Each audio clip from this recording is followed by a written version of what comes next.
Hello friends. आज से शुरू कर रहे हैं आईसीआई स्टडी मैट के क्वेश्चंस की सीरीज। ठीक है, तो आज का जो हमारा सेशन रहने वाला है वो सेशन, उसमें हम सबसे पहले चैप्टर नंबर 1 जो हमारे आईसीआई स्टडी मैट का है उसके सारे क्वेश्चंस सॉल्व करेंगे। ठीक है, तो ज़्यादा टाइम नहीं लेते हुए लेक्चर की शुरुआत करते हैं। और आगे बढ़ो उसके पहले तुमको ये बता देना थोड़ा ज़रूरी है कि कुछ बैकग्राउंड बनाना पड़ेगा। जब तक वो बैकग्राउंड नहीं बनेगा तब तक ये जो क्वेश्चंस तुम सॉल्व करोगे उसमें तुमको मज़ा नहीं आएगा। तो क्वेश्चन में मज़ा आए, फिर कॉन्सेप्ट पे ग्रिप आ जाए, उसके लिए हम लोग को क्या करना है, थोड़ा सा बैकग्राउंड जो बोलता हूँ ना वो बैकग्राउंड थोड़ा अच्छे से समझ लो। ठीक है, देखो बेटा, there are 7 types of person, हम लोग को सबको पता है। ठीक है, जिसमें इंडिविजुअल है, एचओएफ है, पार्टनरशिप फॉर्म्स है, कंपनी है, फिर एओपीबीवाई है, लोकल अथॉरिटीज है, एजेपीज है। ये 7 टाइप्स ऑफ पर्सन जो है, ये पर्सन में से हम लोग स्पेसिफिकली 4 पर्सन की बात करते हैं। ठीक है, उसमें से एक इंडिविजुअल, दूसरा एचओएफ, तीसरा एओपीबीवाई और चौथा एजेपी। वापस से मेरे साथ रिपीट करो, इंडिविजुअल, एचओएफ, एओपीबीवाई और एजेपी। अब ये 4 पर्सन जो होते हैं ना, इनके लिए एक 115 बीएससी की डिफॉल्ट टैक्स रेजिम चलती है। ठीक है, एज पर 115 बीएससी जो डिफॉल्ट टैक्स रेजिम जो है, इन पर्सन को अपनी जो टोटल इनकम का कैलकुलेशन होता है वो कुछ स्पेसिफिक एग्जेम्पशंस और डिडक्शंस को क्लेम किए बिना वो टोटल इनकम का कैलकुलेशन करना पड़ता है। फिर उस टोटल इनकम में से स्पेशल इनकम को साइड में निकालने के बाद जो बैलेंस टोटल इनकम बचती है, उस बैलेंस टोटल इनकम पे 115 बीएससी के टैक्स रेट्स, जो कंसेशनल टैक्स रेट्स कहे जाते हैं, वो लगाए जाते हैं। लेकिन अगर देखा जाए तो ये 4 पर्सन को 115 बीएससी की जो डिफॉल्ट टैक्स रेजिम होती है उससे शिफ्ट आउट करने का भी एक ऑप्शन दिया जाता है। यानी कि इनको एक ऑप्शन मिलता है कि अगर ये चाहे तो 115 बीएससी के जो प्रोविजंस है इनके ऊपर ना लगे, अगर ये 115 बीएससी से क्या हो जाते हैं, शिफ्ट आउट हो जाते हैं। द मोमेंट ये लोग शिफ्ट आउट हुए, इनकी टोटल इनकम का कैलकुलेशन सारे अवेलेबल एग्जेम्पशंस और डिडक्शंस लेने के बाद किया जाता है। यानी कि इनको जो जो एग्जेम्पशंस और deductions as per income tax act available होते हैं इनके लिए, वो सारे के सारे एग्जेम्पशंस और डिडक्शंस क्लेम करना अलाउड हो जाता है अगर ये 115 बीएससी से क्या होते हैं, शिफ्ट आउट होते हैं तो। एंड बाद में उस टोटल इनकम में से स्पेशल इनकम को साइड में हटाने के बाद जो बैलेंस टोटल इनकम आती है, उस बैलेंस टोटल इनकम में उसमें उनको बाद में 115 बीएससी का जो कंसेशनल रेट है वो लगाने नहीं मिलता, उनको बाद में वहां पे नॉर्मल टैक्स रेट्स एप्लीकेबल करने पड़ते हैं। यानी कि देखो, अगर 115 बीएससी फॉलो करेंगे तो टोटल इनकम कैलकुलेट करने के टाइम पे कुछ स्पेसिफाई किए हुए एग्जेम्पशंस और डिडक्शंस को क्लेम नहीं करना है, एंड बाद में जो टोटल इनकम आएगी उस पर कंसेशनल टैक्स रेट लगाने को मिलेंगे। लेकिन अगर 115 बीएससी से शिफ्ट आउट हो जाते हैं, अगर बाहर निकल जाते हैं, तो in that particular scenario total income calculate करने के टाइम पे जो भी अवेलेबल एग्जेम्पशंस और डिडक्शंस है सारे अलाउ किए जाएंगे। ऐसा कोई भी एग्जेम्पशंस या डिडक्शंस नहीं होगा जो तुम्हें नहीं दिया जाए, है ना। और बाद में जो टोटल इनकम आएगी उसमें से स्पेशल इनकम साइड में हटाने के बाद जो बैलेंस टोटल इनकम बचेगी, उस बैलेंस टोटल इनकम पे टैक्स रेट जो लगेंगे वो कंपैरेटिवली थोड़े हायर रेट होंगे, उनको नॉर्मल टैक्स रेट बुलाया जाता है। ठीक है, तो ध्यान से समझना, मैंने क्या किया है, यहां पे दोनों का कंपैरिजन कर दिया है साइड बाय साइड। अगर 115 बीएससी की डिफॉल्ट टैक्स रेजिम में आते हो तो क्या होने वाला है, और 115 बीएससी की डिफॉल्ट टैक्स रेजिम से बाहर निकलते हो तो क्या होने वाला है। ठीक है, देखो, अगर 115 बीएससी की डिफॉल्ट टैक्स रेजिम में हो तो तुम्हारी टोटल इनकम का कंप्यूटेशन होगा without taking certain specified exemptions and deductions. लेकिन ऑन द कॉन्ट्ररी, अगर तुम 115 बीएससी से शिफ्ट आउट हो जाते हो तो तुम्हारी टोटल इनकम का कैलकुलेशन होगा after taking the available exemptions and deductions. यहां तक तो कोई प्रॉब्लम नहीं आने वाली। ठीक है, अब वो कौन से एग्जेम्पशंस है या डिडक्शंस है जो तुम्हें अलाउ नहीं किए जाते हैं जब तुम 115 बीएससी की डिफॉल्ट टैक्स रेजिम में आते हो, है ना, उसके बारे में एक बार थोड़ा सा मैं तुमको बता देता हूं। ठीक है, ध्यान से समझो। तो भाई 115 बीएससी जब तुम फॉलो करते हो यानी कि डिफॉल्ट टैक्स रेजिम में रहते हो, तो तुमको 10 सबसेक्शन 5 वाला एग्जामेशन नहीं मिलता है जो लीव ट्रैवल असिस्टेंस के लिए दिया जाता है। फिर 1013 ए का एचआरए का एग्जामेशन नहीं मिलता है। फिर 10 सबसेक्शन 14 के अंदर कुछ स्पेशल टाइप के अलाउंसेस होते हैं जो एक एम्प्लॉयर अपने एम्प्लॉय को देता है, उसका एग्जामेशन नहीं मिलता है। फिर 10 सबसेक्शन 17 जो एमपी एमएलए एमएलसीज जो होते हैं उनको जो मिलने वाला डेली अलाउंस होता है, उस डेली अलाउंस का एग्जामेशन नहीं मिलता है। फिर 1032 अगर तुम्हारे माइनर की इनकम तुमको क्लब होने वाली है तो माइनर की क्लब्ड इनकम में से जो 1500 रुपए का पर एनम पर माइनर चाइल्ड जो एग्जामेशन मिलता था वो नहीं दिया जाता है। फिर 10AA, याद करो टैक्स हॉलीडे वाला सेक्शन हुआ करता था। 10AA का जो 15 साल का टैक्स हॉलीडे मिलता था, डिडक्शन मिलता था, वो 10AA का भी कोई डिडक्शन नहीं मिलता है। फिर सेक्शन नंबर 16 का जो डिडक्शन मिलता है सैलरी हेड में, to be very precise, section 16 के तीनों डिडक्शन नहीं, सेक्शन 16 के 2 डिडक्शन, एंटरटेनमेंट अलाउंस का डिडक्शन और प्रोफेशनल टैक्स का डिडक्शन, ये नहीं मिलता है। लेकिन हाँ सुनो, अगर तुम डिफॉल्ट टैक्स रेजिम के अंदर हो तो सेक्शन 16 के ये 2 डिडक्शन नहीं मिलते हैं। लेकिन याद करो, सेक्शन 16 सब सेक्शन 1A के अंदर एक स्टैंडर्ड डिडक्शन दिया जाता है। वो स्टैंडर्ड डिडक्शन तुम डिफॉल्ट टैक्स रेजिम में होगे तो भी तुमको मिलेगा, लेकिन उसका अमाउंट 50,000 के बदले 75,000 अलाउ किया जाता है। यानी कि यहां पे एक फायदा दिया जा रहा है, instead of taking away the standard deduction, standard deduction तुमको दिया जाएगा, लेकिन स्टैंडर्ड डिडक्शन जो नॉर्मली तुम 50,000 का क्लेम करते थे वो 50,000 नहीं 75,000 तक का दिया जाता है under the default tax regime, ठीक है। फिर अगर तुम हाउस प्रॉपर्टी हेड में जाते हो तो हाउस प्रॉपर्टी हेड के अंदर जो एसओपी तुम्हारी 2 एसओपीस का जो टोटल मिला के जो मैक्सिमम इंटरेस्ट का डिडक्शन तुम क्लेम कर सकते हो वो 2 लाख जितना क्लेम कर सकते हो, है ना। वो 2 लाख जितना जो डिडक्शन तुम एसओपीस के इंटरेस्ट का क्लेम कर सकते थे under the default tax regime तुमको इंटरेस्ट ऑन हाउसिंग लोन एसओपीस का अलाउ नहीं किया जाएगा। फिर पीजीबीपी हेड के अंदर अगर तुम जाते हो तो पीजीबीपी हेड के अंदर जो तुम्हारा एडिशनल डेप्रिसिएशन होता है, नॉर्मल नहीं, नॉर्मल तो मिलता ही है, लेकिन एडिशनल डेप्रिसिएशन का जो डिडक्शन मिलता था वो नहीं मिलता है अंडर द पीजीबीपी हेड अगर तुम डिफॉल्ट टैक्स रेजिम की बात करते हो तो। फिर तुमको वो जो साइंटिफिक रिसर्च के लिए, स्टैटिस्टिकल रिसर्च के लिए या फिर रिसर्च इन सोशल साइंसेस के लिए जो तुम डोनेशंस करते थे वो डोनेशंस का भी तुमको डिडक्शन नहीं मिलता है। फिर 35 एडी यानी कि तुम्हारा वो जो स्पेसिफाइड बिजनेस है, स्पेसिफाइड बिजनेस से रिलेटेड जो तुम कैपिटल एक्सपेंडिचर करते थे उस कैपिटल एक्सपेंडिचर का भी तुमको डिडक्शन नहीं मिलता है पीजीबीपी हेड के अंदर। एंड भाई साहब सबसे ज्यादा परेशानी तो एसएससी को तब होती है जब उसको एटीसी से एटीयू वाले डिडक्शंस भी नहीं मिलते हैं जो चैप्टर 6A में ग्रॉस टोटल इनकम में से दिए जाते हैं। तो बोलते हैं कि एटीसी से लेकर एटीयू वाला कोई भी डिडक्शन नहीं मिलता है, लेकिन सुनो 3 डिडक्शन मिलते हैं। फिर भी अगर तुम 115 बीएससी की डिफॉल्ट टैक्स रेजिम में हो तो तुमको एटीसी से एटीयू वाले कोई भी डिडक्शन नहीं मिलते हैं, लेकिन 3 डिडक्शन फिर भी लेना अलाउड है। एक है एटीसीसीडी 2 वाला जो तुमको आमतौर पे 10% मिलता है सैलरी का, लेकिन एटीसीसीडी 2 यहां पे तुमको मिल जाता है 14% ऑफ योर सैलरी। फिर एक एटीसीसीएच2 का डिडक्शन मिल जाता है और एटीजेजेए का डिडक्शन मिल जाता है। तो भाई साहब जब तुम डिफॉल्ट टैक्स रेजिम में हो तो एटीसी से एटीयू वाले कोई भी डिडक्शन नहीं मिलेंगे सिवाय ये 3 डिडक्शंस के। ये 3 डिडक्शन तुम फिर भी क्लेम कर सकते हो। और तो और पता है एक फैमिली पेंशन होता है, फैमिली पेंशन जो आईएफओएस में क्या होता है टैक्सेबल, उस फैमिली पेंशन में से 1/3 ऑफ द फैमिली पेंशन और 15,000 विच एवर इज लोअर वो अमाउंट तुमको डिडक्शन मिलता है। लेकिन अगर तुम डिफॉल्ट टैक्स रेजिम में होते हो तो वो जो 15,000 की लिमिट है वो 15,000 के बदले तुमको वहां पे लिमिट मिल जाती है 25,000 तक की। तो देखो कहीं कहीं पे कोई फायदा दिया गया है, लेकिन वो फायदा इतना मटेरियल फायदा नहीं है। लेकिन तुमको मिलने वाले बहुत सारे एग्जेम्पशन या डिडक्शन जिसकी ये जो लिस्ट मैंने अभी तुमको बताई, ठीक है, ये एग्जेम्पशन या डिडक्शन तुमसे छीन लिए जाते हैं।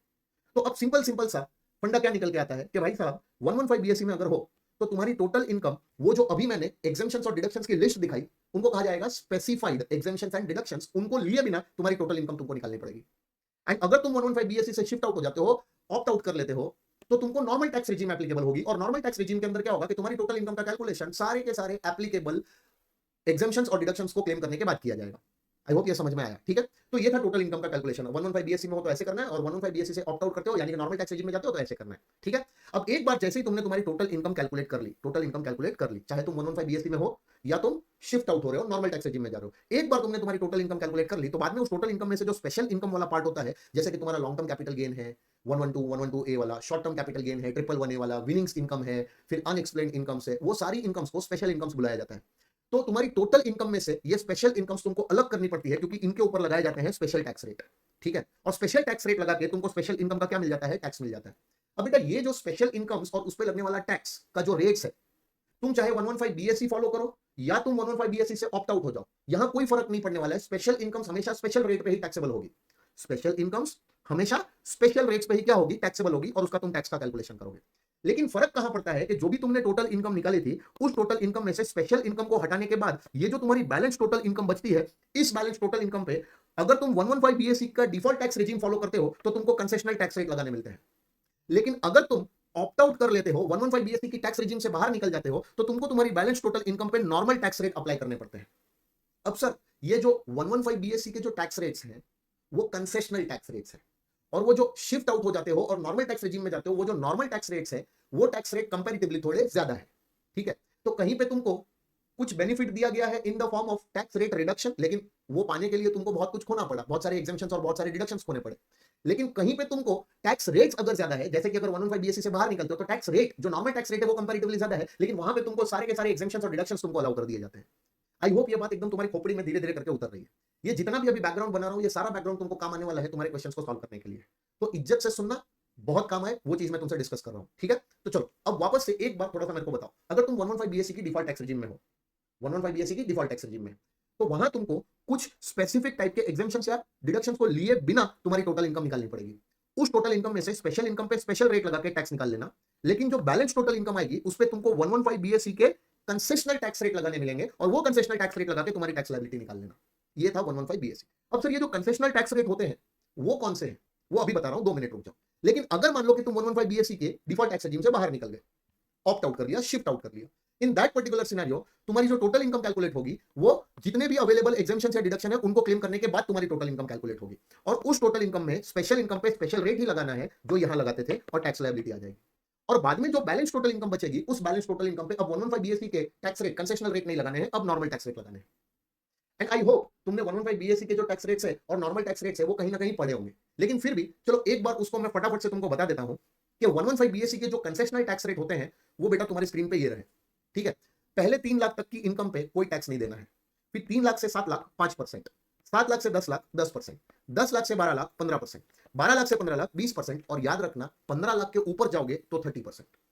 ये है 115 बीएससी के कंसेशनल टैक्स रेट्स, जो पिछले साल अलग होते थे, इस साल चेंज किए गए हैं, ये तुम्हारे इस साल का अमेंडमेंट भी है, ठीक है। अब सुनो, अगर तुम 115 बीएससी से बाहर निकल गए, शिफ्ट आउट हो गए, तो तुमको नॉर्मल टैक्स रेट लगाने हैं तुम्हारी बैलेंस टोटल इनकम पे, और वो जो नॉर्मल टैक्स रेट्स है वो क्या है कि भाई पहले 2.5 लाख पे कोई टैक्स नहीं, 2.5 लाख से 5 लाख 5% भर देना, 5 लाख से 10 लाख 20% भर देना, और 10 लाख के ऊपर की जो भी बैलेंस टोटल इनकम होगी, बैलेंस टोटल जो टोटल इनकम जो 10 लाख के ऊपर होगी उस पर तुम 30% भर देना। अब यहां पे क्या होता है ना कि जब तुम 115 बीएससी से शिफ्ट आउट होते हो, नॉर्मल टैक्स रेजिम में हो, तो तुमको बेसिक एग्जेम्पशन लिमिट 2.5 लाख रुपए की मिलती है।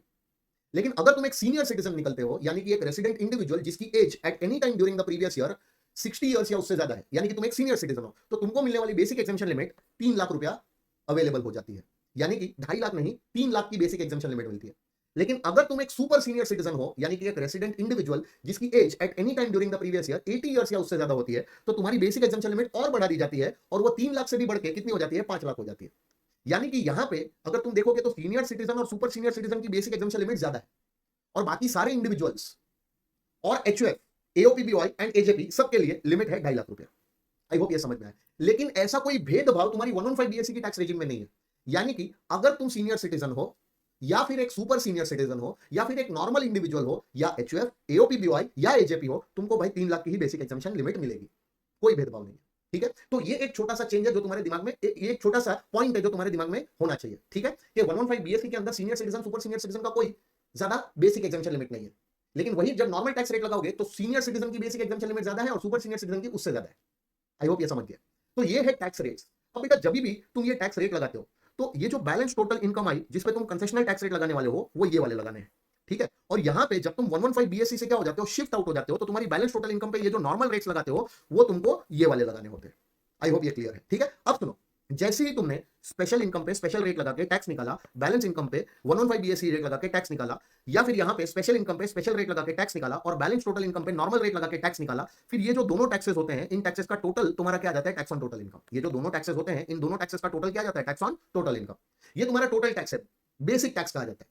फिर इस टैक्स में अगर तुम बहुत अमीर होते हो, बहुत अमीर मतलब तुम्हारी टोटल इनकम एक सर्टेन लिमिट से ज्यादा हो जाती है, तो तुमको सरचार्ज भी देना पड़ता है ना। आई होप सरचार्ज के रेट्स भी तुमको याद होंगे, याद नहीं है तो चलो देख लेते हैं सरचार्ज के रेट्स क्या है। अगर तुम 115 बीएससी की डिफॉल्ट टैक्स रेजिम में हो तो तुम्हारे सरचार्ज के रेट हैं 10%, 15%, 25%, बस ये 3 रेट ही है। और अगर तुम 115 बीएससी की डिफॉल्ट टैक्स रेजिम से बाहर निकलते हो, यानी कि शिफ्ट आउट होते हो, नॉर्मल टैक्स रेजिम में जाते हो, तो तुम्हारे सरचार्ज के रेट्स है 10%, 15%, 25% एंड 37%। अब जैसे जैसे तुम्हारी टोटल इनकम बढ़ती जाएगी तुम्हारा सरचार्ज का रेट भी बढ़ता जाएगा। मान लो कि तुम्हारी टोटल इनकम 50 लाख रुपया है या उससे कम है, तो तुमको कोई सरचार्ज नहीं भरना है, खाली टैक्स भरो। मतलब तुम्हारा जो भी बेसिक टैक्स होगा वो खाली टैक्स भरना है बिना किसी सरचार्ज के। क्यों? क्योंकि तुम्हारी टोटल इनकम 50 लाख या उससे कम है, दोनों में सेम है, देख लो दोनों में सेम है। लेकिन अगर तुम्हारी टोटल इनकम 50 लाख से ज्यादा जाती है लेकिन 1 करोड़ या उससे कम होती है, तो तुमको टैक्स के साथ एक्स्ट्रा टैक्स देना पड़ता है in the form of surcharge. और वो जो सरचार्ज तुमसे लिया जाता है तुम्हारे टैक्स के अमाउंट पे, जो सरचार्ज लगाया जाता है वो लगाया जाता है 10% under both the regime. 115 BSc में डिफॉल्ट टैक्स रेजिम में भी यही करना है और तुम्हारे नॉर्मल टैक्स रेजिम में भी यही करना होता है, ठीक है। फिर अगर तुम्हारी टोटल इनकम 1 करोड़ से भी ज्यादा चली जाती है, 1 करोड़ से भी ज्यादा चली जाती है लेकिन 2 करोड़ या उससे कम होती है, तो तुम्हारा सरचार्ज का रेट हो जाता है 15%। और अगर तुम्हारी टोटल इनकम 2 करोड़ को क्रॉस करती है लेकिन 5 करोड़ या उससे कम होती है, तो तुम्हारा सरचार्ज का रेट होता है 25%। दोनों में सेम है, यहां पे कोई चेंज नहीं है। लेकिन अगर तुम्हारी टोटल इनकम 5 करोड़ से भी ज्यादा चली जाती है, तो तुमको टैक्स के साथ सरचार्ज देना पड़ता है 37% under the normal tax regime, जो तुम्हारे 115 बीएससी की टैक्स रेजिम में नहीं है। 115 बीएससी की टैक्स रेजिम में इवन इफ तुम्हारी टोटल इनकम 5 करोड़ से ज्यादा चली जाए, तुमको सरचार्ज तो मैक्सिमम 25% ही लिया जाता है। तो जो मैक्सिमम रेट ऑफ सरचार्ज है under the default tax regime, उसको रिस्ट्रिक्ट करके 25% रखा गया है। लेकिन नॉर्मल टैक्स रेजिम में तुम्हारा सरचार्ज का जो रेट है वो 25% से बढ़ के 37% हो जाता है अगर तुम्हारी टोटल इनकम कितनी आ जाती है, 5 करोड़ रुपए से ज्यादा आ जाती है। बेटा याद रखना, कभी भी ये सरचार्ज के रेट जो लगाने हैं उसके लिए तुमको क्या देखना है, टोटल इनकम का फिगर देखना है। क्या देखना है? Total income. तो तुम्हारी टोटल इनकम मतलब special income as well as normal income, balance total income, इन दोनों का जो टोटल था ना, टोटल इनकम का फिगर देख के तुम्हारा सरचार्ज का रेट पता लगाना पड़ता है, ठीक है। तो आई होप ये सरचार्ज का रेट भी पता चला। तो क्या किया, जल्दी से देखो, स्पेशल इनकम पे स्पेशल रेट लगाया, टैक्स निकाला। बैलेंस टोटल इनकम पे ये वाला रेट लगाया या फिर ये वाला रेट लगाया, डिपेंड करता है तुम 115 बीएससी के अंदर हो या 115 बीएससी के बाहर हो। फिर तुम्हारा ये वाला टैक्स निकाला, फिर तुमने दोनों टैक्सेस को क्या कर लिया, ऐड कर लिया, तुमको टैक्स ऑन टोटल इनकम आ गया। फिर वो टैक्स ऑन टोटल इनकम पे सरचार्ज लग जाता है, टैक्स के साथ साथ सरचार्ज भी इंक्लूड हो जाता है। और सरचार्ज कब इंक्लूड होगा, जब तुम्हारी टोटल इनकम 50 लाख से ज्यादा जाती है, ठीक है। और अलग अलग रेट पे सरचार्ज लिया जाता है। और याद रखना बच्चे यहाँ पे बहुत बार मिस्टेक करते हैं कि ये जो सरचार्ज का जो ये रेट रहता है ना, ये रेट हमेशा इस टैक्स के अमाउंट पे लगाया जाता है। किस पे लगाया जाता है, टैक्स के अमाउंट पे। अब होता क्या है कि ध्यान से समझना कि सरचार्ज का जो ये रेट होता है, देखो हाईएस्ट रेट कितना है, 115 बीएससी की अगर बात करें तो 115 बीएससी में हाईएस्ट रेट है 25%। लेकिन अगर तुम 115 बीएससी के बाहर निकल जाते हो और तुम नॉर्मल टैक्स रेजिम में होते हो तो तुम्हारे हाईएस्ट रेट 25% एंड 37% दोनों है। तो इसको हम क्या बुलाते हैं, हायर रेट ऑफ सरचार्ज बुलाते हैं। क्या बुलाते हैं, हायर रेट ऑफ सरचार्ज। अब ये सरचार्ज तुमको तुम्हारे सारे टैक्स पे देना पड़ता है। तो मतलब तुम्हारी सारी इनकम्स का जो टैक्स आता है उस टैक्स पे तुमको ये सरचार्ज देना पड़ता है। लेकिन याद रखना यहाँ पे एक बहुत ही इंपॉर्टेंट चीज ये आती है कि हायर रेट ऑफ सरचार्ज जो 25% एंड 37% होता है वो 4 टैक्सेस पे एप्लीकेबल नहीं होता है। ये सारा कैलकुलेशंस करवाऊंगा, बिल्कुल टेंशन मत लो। लेकिन पहले जो बोल रहा हूं उसको एकदम अच्छे से तुम्हारी खोपड़ी में उतारो। क्यों, क्योंकि अगर अभी जो एक्सप्लेनेशन दे रहा हूं उसको तुम अच्छे से नहीं समझे ना तो आगे क्वेश्चंस जो सॉल्व करूंगा वो तुमको अच्छे से समझ में नहीं आएंगे, ठीक है। तो पहले एकदम ध्यान से समझो जो कह रहा हूं कि जो हायर रेट ऑफ सरचार्ज है 25% एंड 37%, अगर हम नॉर्मल टैक्स रेजिम की बात करें तो नॉर्मल टैक्स रेजिम में higher rate of surcharge 25% and 37% है। अब ये सरचार्ज का रेट तुमको तब लगाना पड़ता है जब टोटल इनकम 2 करोड़ से ज्यादा आती है, 5 करोड़ से ज्यादा आती है। तो 2 करोड़ से ज्यादा है या 5 करोड़ से ज्यादा है अपनी टोटल इनकम, तो अपने को हायर रेट ऑफ सरचार्ज लगाना पड़ता है अपने टैक्स पे। तो हमारा जितना भी टैक्स हमने कैलकुलेट किया है उस सारे टैक्स पे हमको 25% या 37% सरचार्ज लगाना पड़ता है। लेकिन वो सरचार्ज का रेट 4 टैक्स पे एप्लीकेबल नहीं है। Higher rate of surcharge is not applicable on 4 taxes. कितने टैक्स बेटा, 4 टैक्स। पहला तुम्हारा एलटीसीजी 112A वाला जो टैक्स था उस पे हायर रेट ऑफ सरचार्ज नहीं लगता है। फिर दूसरा तुम्हारा एलटीसीजी 112 वाला जो टैक्स था उस पे भी हायर रेट ऑफ सरचार्ज नहीं लगता है। फिर तीसरा तुम्हारा short term capital gain STCG 111A वाला उस पे भी हायर रेट ऑफ सरचार्ज नहीं लगता है। और आखिरी तुम्हारी जो डिविडेंड इनकम पे जो टैक्स आया था उस टैक्स पे भी हायर रेट ऑफ सरचार्ज नहीं लगता है। यानी कि 4 इनकम्स का नाम तुमको याद रखना है। पहली long term capital gain 112A, दूसरी लॉन्ग टर्म कैपिटल गेन 112, तीसरी short term capital gain 111A और चौथी डिविडेंड इनकम। ये चारों इनकम्स पे जो भी तुमने टैक्स निकाला होगा वो टैक्स पे मैक्सिमम रेट ऑफ सरचार्ज 15% ही लग सकता है। इवन दो तुम्हारी टोटल इनकम 2 करोड़ से ज्यादा है या 5 करोड़ से ज्यादा है, जो जो तुम्हारे टैक्स पे जो सरचार्ज लगने वाला है वो 37% या 25% हो सकता है। लेकिन तुम्हारे टैक्स के अंदर अगर ये चारों इनकम का टैक्स है, उस टैक्स पे, ये चारों इनकम के टैक्स पे higher rate of surcharge applicable नहीं है। चाहे तुम नॉर्मल टैक्स रेजिम में हो तो भी, और अगर तुम डिफॉल्ट टैक्स रेजिम में हो तो डिफॉल्ट टैक्स रेजिम में बेटा 37% नहीं है, वहां पे तो मैक्सिमम 25% है ना। तो वहां का हायर रेट क्या है, 25%। तो अगर तुम डिफॉल्ट टैक्स रेजिम के अंदर भी हो तो याद रखना वही 4 इनकम्स पे, यानी कि short term gain 111A, long term gain 112 या 112A और तुम्हारी डिविडेंड इनकम का जो भी टैक्स आता है वो टैक्स पे तुम्हारा हायर रेट ऑफ सरचार्ज 25% या 37% एप्लीकेबल नहीं होता है। चाहे तुम 115 बीएससी की बात करो या फिर तुम नॉर्मल टैक्स रेजिम की बात करो। इसका पूरा कैलकुलेशन मैं तुमको बताने वाला हूं, बिल्कुल चिंता मत करो, ठीक है। लेकिन अभी जो खाली बोल रहा हूं उसको अच्छे से तुम्हारे ना दिमाग में उतारते जाओ और डाइजेस्ट करते जाओ मैं क्या कहने की कोशिश कर रहा हूं यहाँ पे, ठीक है। चलो बेटा ध्यान से देखना। तो समझो वापस से टोटल इनकम का कैलकुलेशन हो गया था। टोटल इनकम में से स्पेशल इनकम पे special rate, special tax, balance total income पे या तो 115 बीएससी वाला रेट या तो नॉर्मल रेट लगा के तुमने नॉर्मल टैक्स निकाला। तो ये दोनों टैक्सेस को ऐड करके तुमको टैक्स ऑन टोटल इनकम आया। तुमको क्या आया, टैक्स ऑन टोटल इनकम। बाद में उस टैक्स ऑन टोटल इनकम पे अपने को सरचार्ज लगाना पड़ेगा, तो हम लोग क्या करेंगे, सरचार्ज ऐड करेंगे। या फिर कभी कभी अपने को रिबेट भी मिलता है। क्या मिलता है, रिबेट। तो रिबेट वाला पार्ट मैं आगे तुमको बताने वाला हूं, टेंशन मत लो, वहां पे मैं सारा डिस्कशन भी करूंगा, ठीक है। चाहे तुम 115 बीएससी में हो या फिर तुम नॉर्मल टैक्स रेजिम में हो सकता है कि तुमको वहां पे रिबेट मिले। तो टैक्स के साथ सरचार्ज भी आ सकता है या फिर टैक्स में से रिबेट भी मिल सकती है। तो बाद में जो तुम्हारा फाइनल अमाउंट आता है वो क्या आता है, टैक्स इंक्लूडिंग सरचार्ज या फिर after rebate. Tax including surcharge या आफ्टर रिबेट क्या आएगा, टैक्स में सरचार्ज इंक्लूड करके आएगा या फिर टैक्स में से रिबेट माइनस करके आएगा, दोनों जगह पे, ठीक है।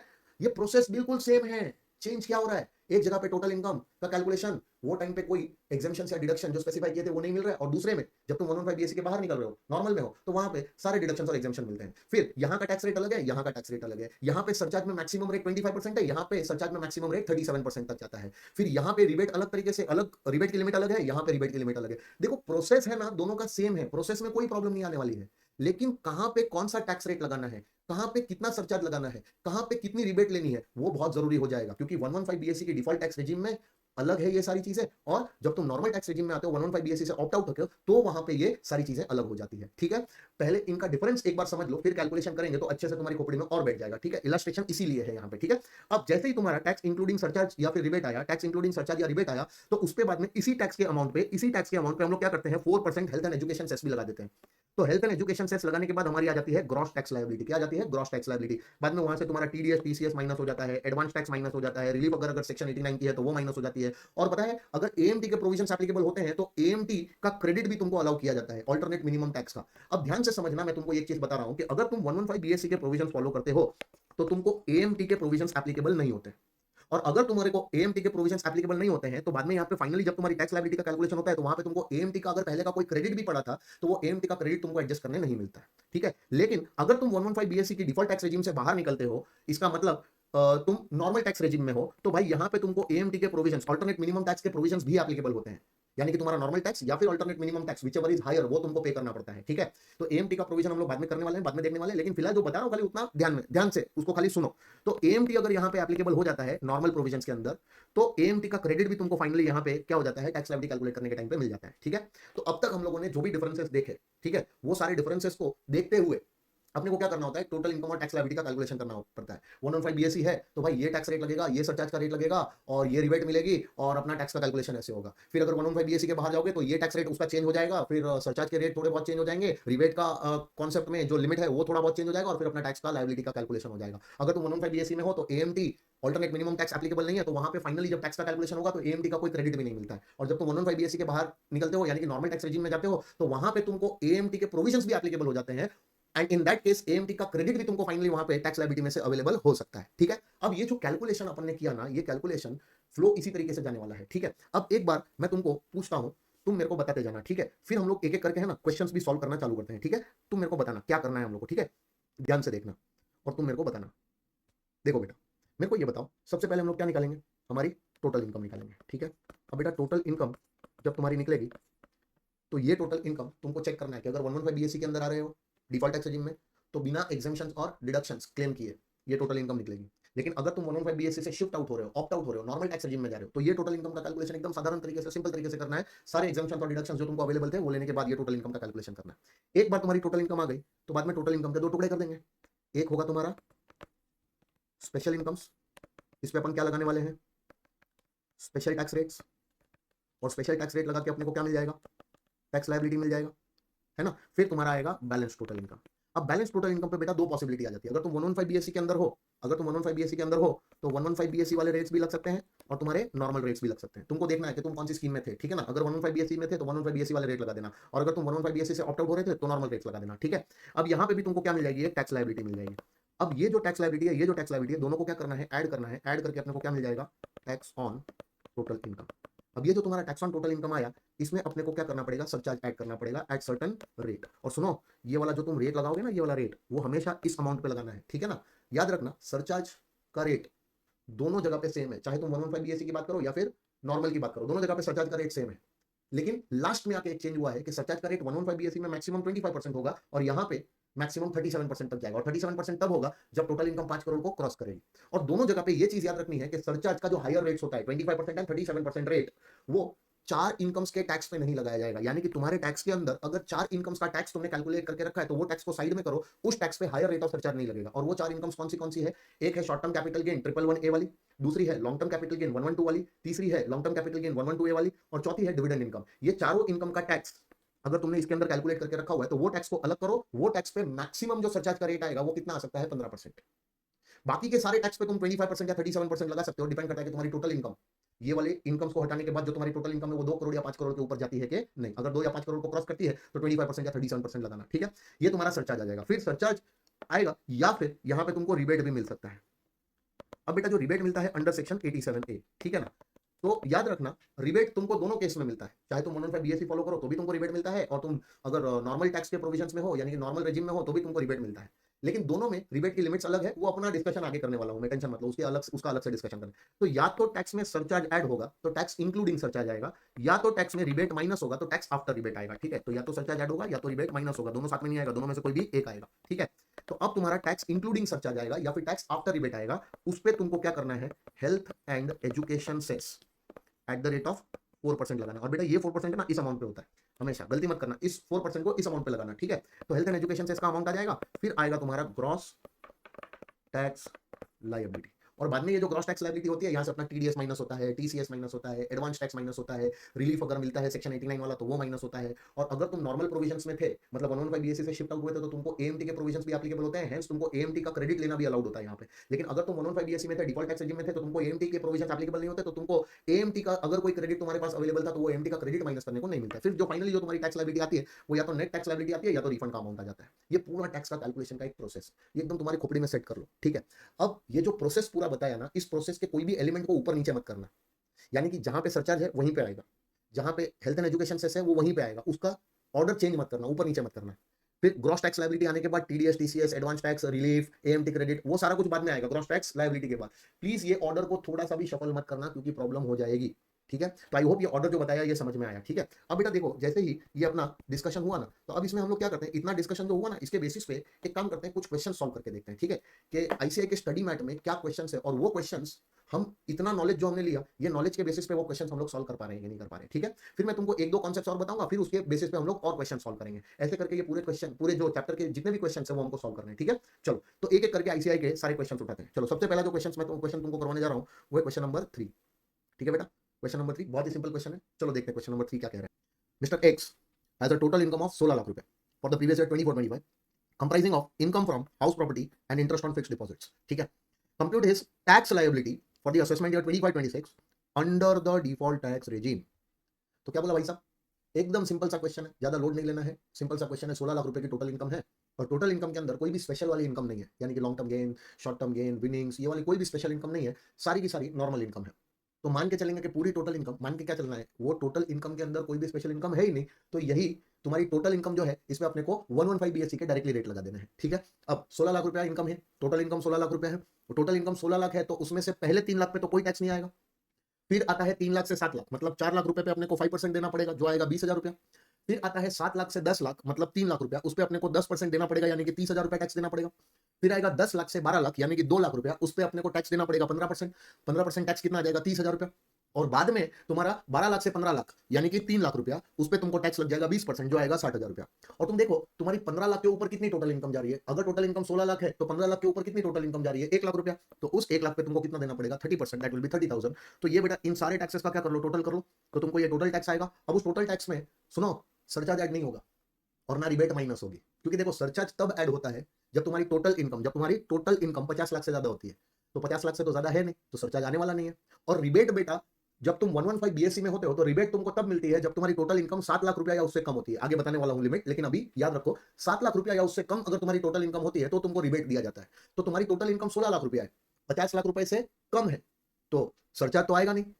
लेकिन 16 लाख रुपया 7 लाख से तो ज्यादा है ना, तो तुमको रिबेट भी नहीं आएगा। तो तुम्हारा जितना भी टैक्स था, वो सारा का सारा tax without surcharge and without rebate, वही टैक्स तुमको भरना है। लेकिन रुको, सरकार दहेज जरूर लेती है, और दहेज हमारे केस में हम किसको बुलाते हैं, हेल्थ एंड एजुकेशन सेस को, जो 4% लिया जाएगा। तो तुम्हारे टैक्स के साथ साथ 4% हेल्थ एंड एजुकेशन सेस भी तुमको देना पड़ेगा, और ये आ जाएगी तुम्हारी final tax liability. I hope ये समझ में आया, बहुत ही इजी क्वेश्चन था, इधर कोई तुम्हारा दिमाग ज्यादा लगने वाला है नहीं, ठीक है। और ऐसे क्वेश्चंस एग्जाम में नहीं आते, खाली अभी ये वार्म अप हो रहा है तुम्हारा, ठीक है। चलो, अब अगर मान लो कि यही सेम क्वेश्चन हो, और इसी क्वेश्चन में अगर एग्जामिनर तुमको ये बोले कि instead of default tax regime, assessee अगर डिफॉल्ट टैक्स रेजिम से क्या हो रहा है, शिफ्ट आउट हो रहा है, सब कुछ रिमेनिंग सेम, लेकिन वो डिफॉल्ट टैक्स रेजिम से क्या हो रहा है, शिफ्ट आउट हो रहा है, ऐसा बोल दिया, तो भाई साहब सीधी सी बात है, इन दैट पर्टिकुलर सिनेरियो तुमको नॉर्मल टैक्स रेट लगाने पड़ेंगे। तो ये जो इलस्ट्रेशन नंबर 3 है, उसी को इलस्ट्रेशन नंबर 4 बना दिया है। आगे देखो, बताता हूं, दिख रहा है, बोला टोटल इनकम 16 लाख रुपया ही है ना, और टोटल इनकम के अंदर कौन सी इनकम है, हाउस प्रॉपर्टी इनकम है और इंटरेस्ट ऑन फिक्स्ड डिपॉजिट है, मतलब कोई भी स्पेशल इनकम नहीं है। और बोला कि इस टोटल इनकम पे क्या निकालो, टैक्स लायबिलिटी निकाल लो, ये मान के अज्यूम करके कि मिस्टर एक्स ने ऑप्शन एक्सरसाइज किया है टू शिफ्ट आउट या opt out of default tax regime. कहने का मतलब ये हुआ कि mister x default tax regime follow नहीं कर रहा है, ऑप्ट आउट हो रहा है, शिफ्ट आउट हो रहा है, मतलब नॉर्मल टैक्स रेजिम में जा रहे हैं। तो नॉर्मल टैक्स रेजिम में टोटल इनकम पे 115 बीएससी वाले रेट नहीं, नॉर्मल टैक्स रेट लगेंगे। तो अब मेरे को नॉर्मल टैक्स रेट लगाने पड़ेंगे, और नॉर्मल टैक्स रेट याद करो, 2.5 लाख तक की बेसिक एग्जाम्पशन लिमिट होती है ना।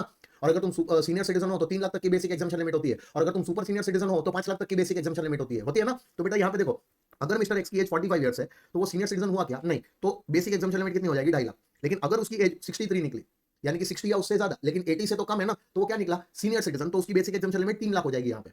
लेकिन अगर वही उसकी during the previous year age 80 या उससे ज्यादा निकली, यानी कि 82 ईयर्स, तो वो सुपर सीनियर सिटीजन हो जाएगा, और उसकी जो बेसिक एग्जाम्पशन लिमिट आ जाएगी वो 5 लाख रुपए आ जाएगी। तो तीनों केस में तुमको क्या करना है, तीनों केस में तुमको टैक्स रेट अलग अलग लगाना है और टैक्स लायबिलिटी कैलकुलेशन करना है। अच्छा सुनो, वहां पे अगर पिछले क्वेश्चन में तुमको एज दिया होता ना तो तुम कंफ्यूज हो सकते थे। क्यों? क्योंकि एज के हिसाब से तुमको तो लगता है कि भाई ये तो सीनियर सिटीजन है या तो ये सुपर सीनियर सिटीजन है, तो यहां पे तो अपने को हायर लिमिट अगर वहां पे किया होता तो समझ जाओ कि तुमने सुसाइड कमिट करने की कोशिश नहीं की, सुसाइड कर लिया। क्योंकि याद करो मैंने तुमको जब एक्सप्लेन किया था पूरा, जब मैं पहले एक्सप्लेन कर रहा था तो एक्सप्लेन करने के टाइम पे बोल दिया था कि डिफॉल्ट टैक्स रेजिम में 115 बीएससी में कोई भेदभाव नहीं है। वहां पे तो बेसिक एग्जाम्पशन लिमिट 3 लाख रुपया ही है, चाहे तुम सीनियर सिटीजन हो, सुपर सीनियर सिटीजन हो, नॉर्मल इंडिविजुअल हो या फिर एचयूएफ, एओपीबीवाई या एजेपी हो, है ना। तो वहां पे कोई फर्क नहीं पड़ता, लेकिन फर्क यहाँ पे पड़ेगा। क्यों? क्योंकि यहाँ पे डिफॉल्ट टैक्स रेजिम से बाहर निकल रहे हो, नॉर्मल टैक्स रेजिम में हो, तो नॉर्मल टैक्स रेजिम में भाई सुपर सीनियर सिटीजन होते हो तो 5 लाख, सीनियर सिटीजन होते हो तो 3 लाख की बेसिक एग्जाम्पशन लिमिट मिल जाती है। ठीक है, चलो अभी ध्यान से देखो, अगर मान लो तुम्हारी एज 45 ईयर्स है तो भाई 2.5 लाख तक की बेसिक एग्जाम्पशन लिमिट लगाओ, 2.5 लाख तक कोई टैक्स नहीं है। 2.5 लाख से लेकर 5 लाख कितना आया, 2.5 लाख उस पर कितना लगा दो 5%, तो तुम्हारा टैक्स आ जाएगा 12,500। फिर 5 लाख से लेकर 10 लाख, यहाँ पे आ गया तुम्हारा 5 लाख रुपया, और इस 5 लाख पे आ जाएगा 20%, यानी कि तुम्हारा टैक्स आ जाएगा 1 लाख रुपया। और देखो तुम्हारी टोटल इनकम 10 लाख को क्रॉस कर रही है, और 10 लाख को क्रॉस करके कितने तक जा रही है, 10 लाख से 16 लाख तक जा रही है। तो 10 लाख से 16 लाख यानी कि 10 लाख के ऊपर कितनी गई, 6 लाख रुपया गई ना, उस पर तुमको 30% लगा देना है। तो ये आ गया तुम्हारा 1,80,000 का टैक्स। अब ये सारे टैक्सेस को तुम क्या कर लो, ऐड कर लो, तो तुमको टोटल टैक्स आएगा। अब इस टोटल टैक्स में याद रखना कोई सरचार्ज नहीं आएगा, कोई रिबेट भी यहाँ से माइनस नहीं होगा, क्योंकि सरचार्ज लगाने के लिए टोटल इनकम 50 लाख से ज्यादा चाहिए, और रिबेट लेने के लिए टोटल इनकम। हाँ अब देखो ध्यान से सुनना, डिफॉल्ट टैक्स रेजिम के अंदर रिबेट की लिमिट क्या थी, 7 लाख। लेकिन अगर तुम नॉर्मल टैक्स रेजिम में होते हो तो रिबेट की लिमिट होती है 5 लाख। तो अभी मैंने तुमको बता दिया है, वापस से एक बार और बताऊंगा जब रिबेट वाले क्वेश्चंस करवाऊंगा। तो ध्यान से सुनना कि अगर तुम डिफॉल्ट टैक्स रेजिम के अंदर हो तो तुमको रिबेट मिलेगा अगर तुम्हारी टोटल इनकम 7 लाख या उससे कम होती है। लेकिन अगर तुम डिफॉल्ट टैक्स रेजिम से बाहर निकल जाते हो, नॉर्मल टैक्स रेजिम में होते हो, तो तुमको रिबेट मिलती है अगर तुम्हारी टोटल इनकम होती है 5 लाख या उससे कम।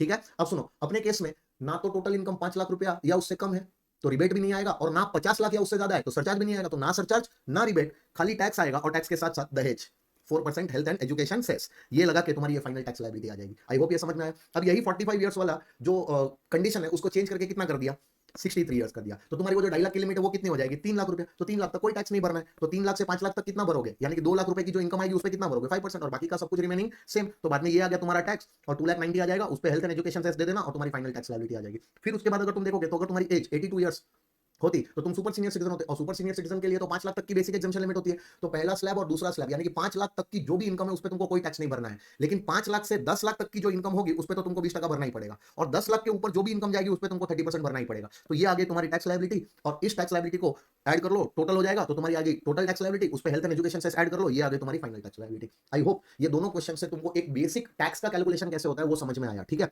अब देखो बेटा, अब एकदम ध्यान से समझना, अब हमको सरचार्ज वाला जो पॉइंट था ना वो अब क्वेश्चन में आएगा। अब खाली टैक्स ना होके टैक्स के साथ साथ अगर सरचार्ज भी कैलकुलेट करने के लिए बोले तो ऐसे क्वेश्चन कैसे आ सकते हैं वो हम लोग देखते हैं। ठीक है, अब हम लोग जाते हैं हमारे आगे के जो इलस्ट्रेशन है उसमें, लेकिन आगे के इलस्ट्रेशन को करने के पहले ध्यान से समझना, कुछ एग्जांपल्स बताना चाहूंगा। ठीक है, ये एग्जांपल्स तुम्हारे सरचार्ज के रिलेटेड एग्जांपल्स है, इंस्टीट्यूट ने ये बहुत ही अच्छे एग्जांपल्स तुम्हारे सामने रखे ताकि सरचार्ज का जो पूरा कॉन्सेप्ट है ना वो तुम्हारी खोपड़ी में एकदम सेट हो जाए। ठीक है, अब देखो एक एक करके ये एग्जांपल्स अपन उठाते हैं। ठीक है, चलो देखो बेटा, देखो बेटा ध्यान से सुनना। तो यहां पे है ना, पहला जो एग्जांपल है, पहले एग्जांपल में वो लोग ने क्या बोला है, ठीक है देखते जाना। डिविडेंड 15 लाख रुपया, short term capital gain 111A वाला 15 लाख रुपया, लॉन्ग टर्म कैपिटल गेन 112 वाला दिया है 25 लाख रुपया, long term capital gain 112A वाला दिया है 20 लाख रुपया, एंड तुम्हारी दूसरी इनकम है 25 लाख रुपया। मतलब कहने का मतलब है कि ये सारी चीजें है ना तुम्हारी टोटल इनकम के अंदर है। ठीक है, तुम्हारी टोटल इनकम के अंदर ये सारी इनकम्स दी हुई है। ठीक है, अब ये जितनी भी इनकम्स है उनका ब्रेकअप भी दिया हुआ है। ठीक है, अब एक काम करते हैं ना, ये सारी इनकम्स को ऐड करते हैं, 15 lakh plus 15 lakh plus 25 lakh plus 20 lakh और प्लस 25 लाख, अगर तुम टोटल करोगे तो तुम्हारी टोटल इनकम 100 लाख रुपीज आती है। 100 लाख मतलब 1 करोड़ रुपया।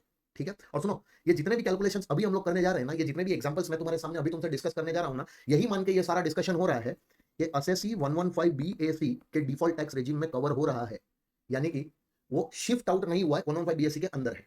अब मेरे को एक चीज थोड़ा सा सोच के बताओ, जो हमारा डिस्कशन था उसके बेसिस पे, जो हम लोगों ने स्टार्टिंग में डिस्कशन किया था उसके बेसिस पे थोड़ा सोचो और बताओ कि सरचार्ज का रेट अगर 115BAC में तुम कवर होते हो तो 50 लाख के ऊपर अगर तुम्हारी टोटल इनकम जाती है, क्या बोला 50 लाख के ऊपर अगर तुम्हारी टोटल इनकम जाती है और 1 करोड़ तक अगर तुम्हारी टोटल इनकम होती है तो तुम्हारे लिए सरचार्ज का रेट क्या हो जाता है, 10%। तो तुम्हारे सारे टैक्सेस, जितना भी टैक्स तुमने निकाला है, तुम्हारी स्पेशल इनकम का टैक्स, तुम्हारी नॉर्मल इनकम का टैक्स, तुम्हारी सारी इनकम का सारा जो टैक्स होता है, उस पूरे के पूरे टैक्स पे तुमको जो सरचार्ज का रेट लगता है वो 10% लगता है।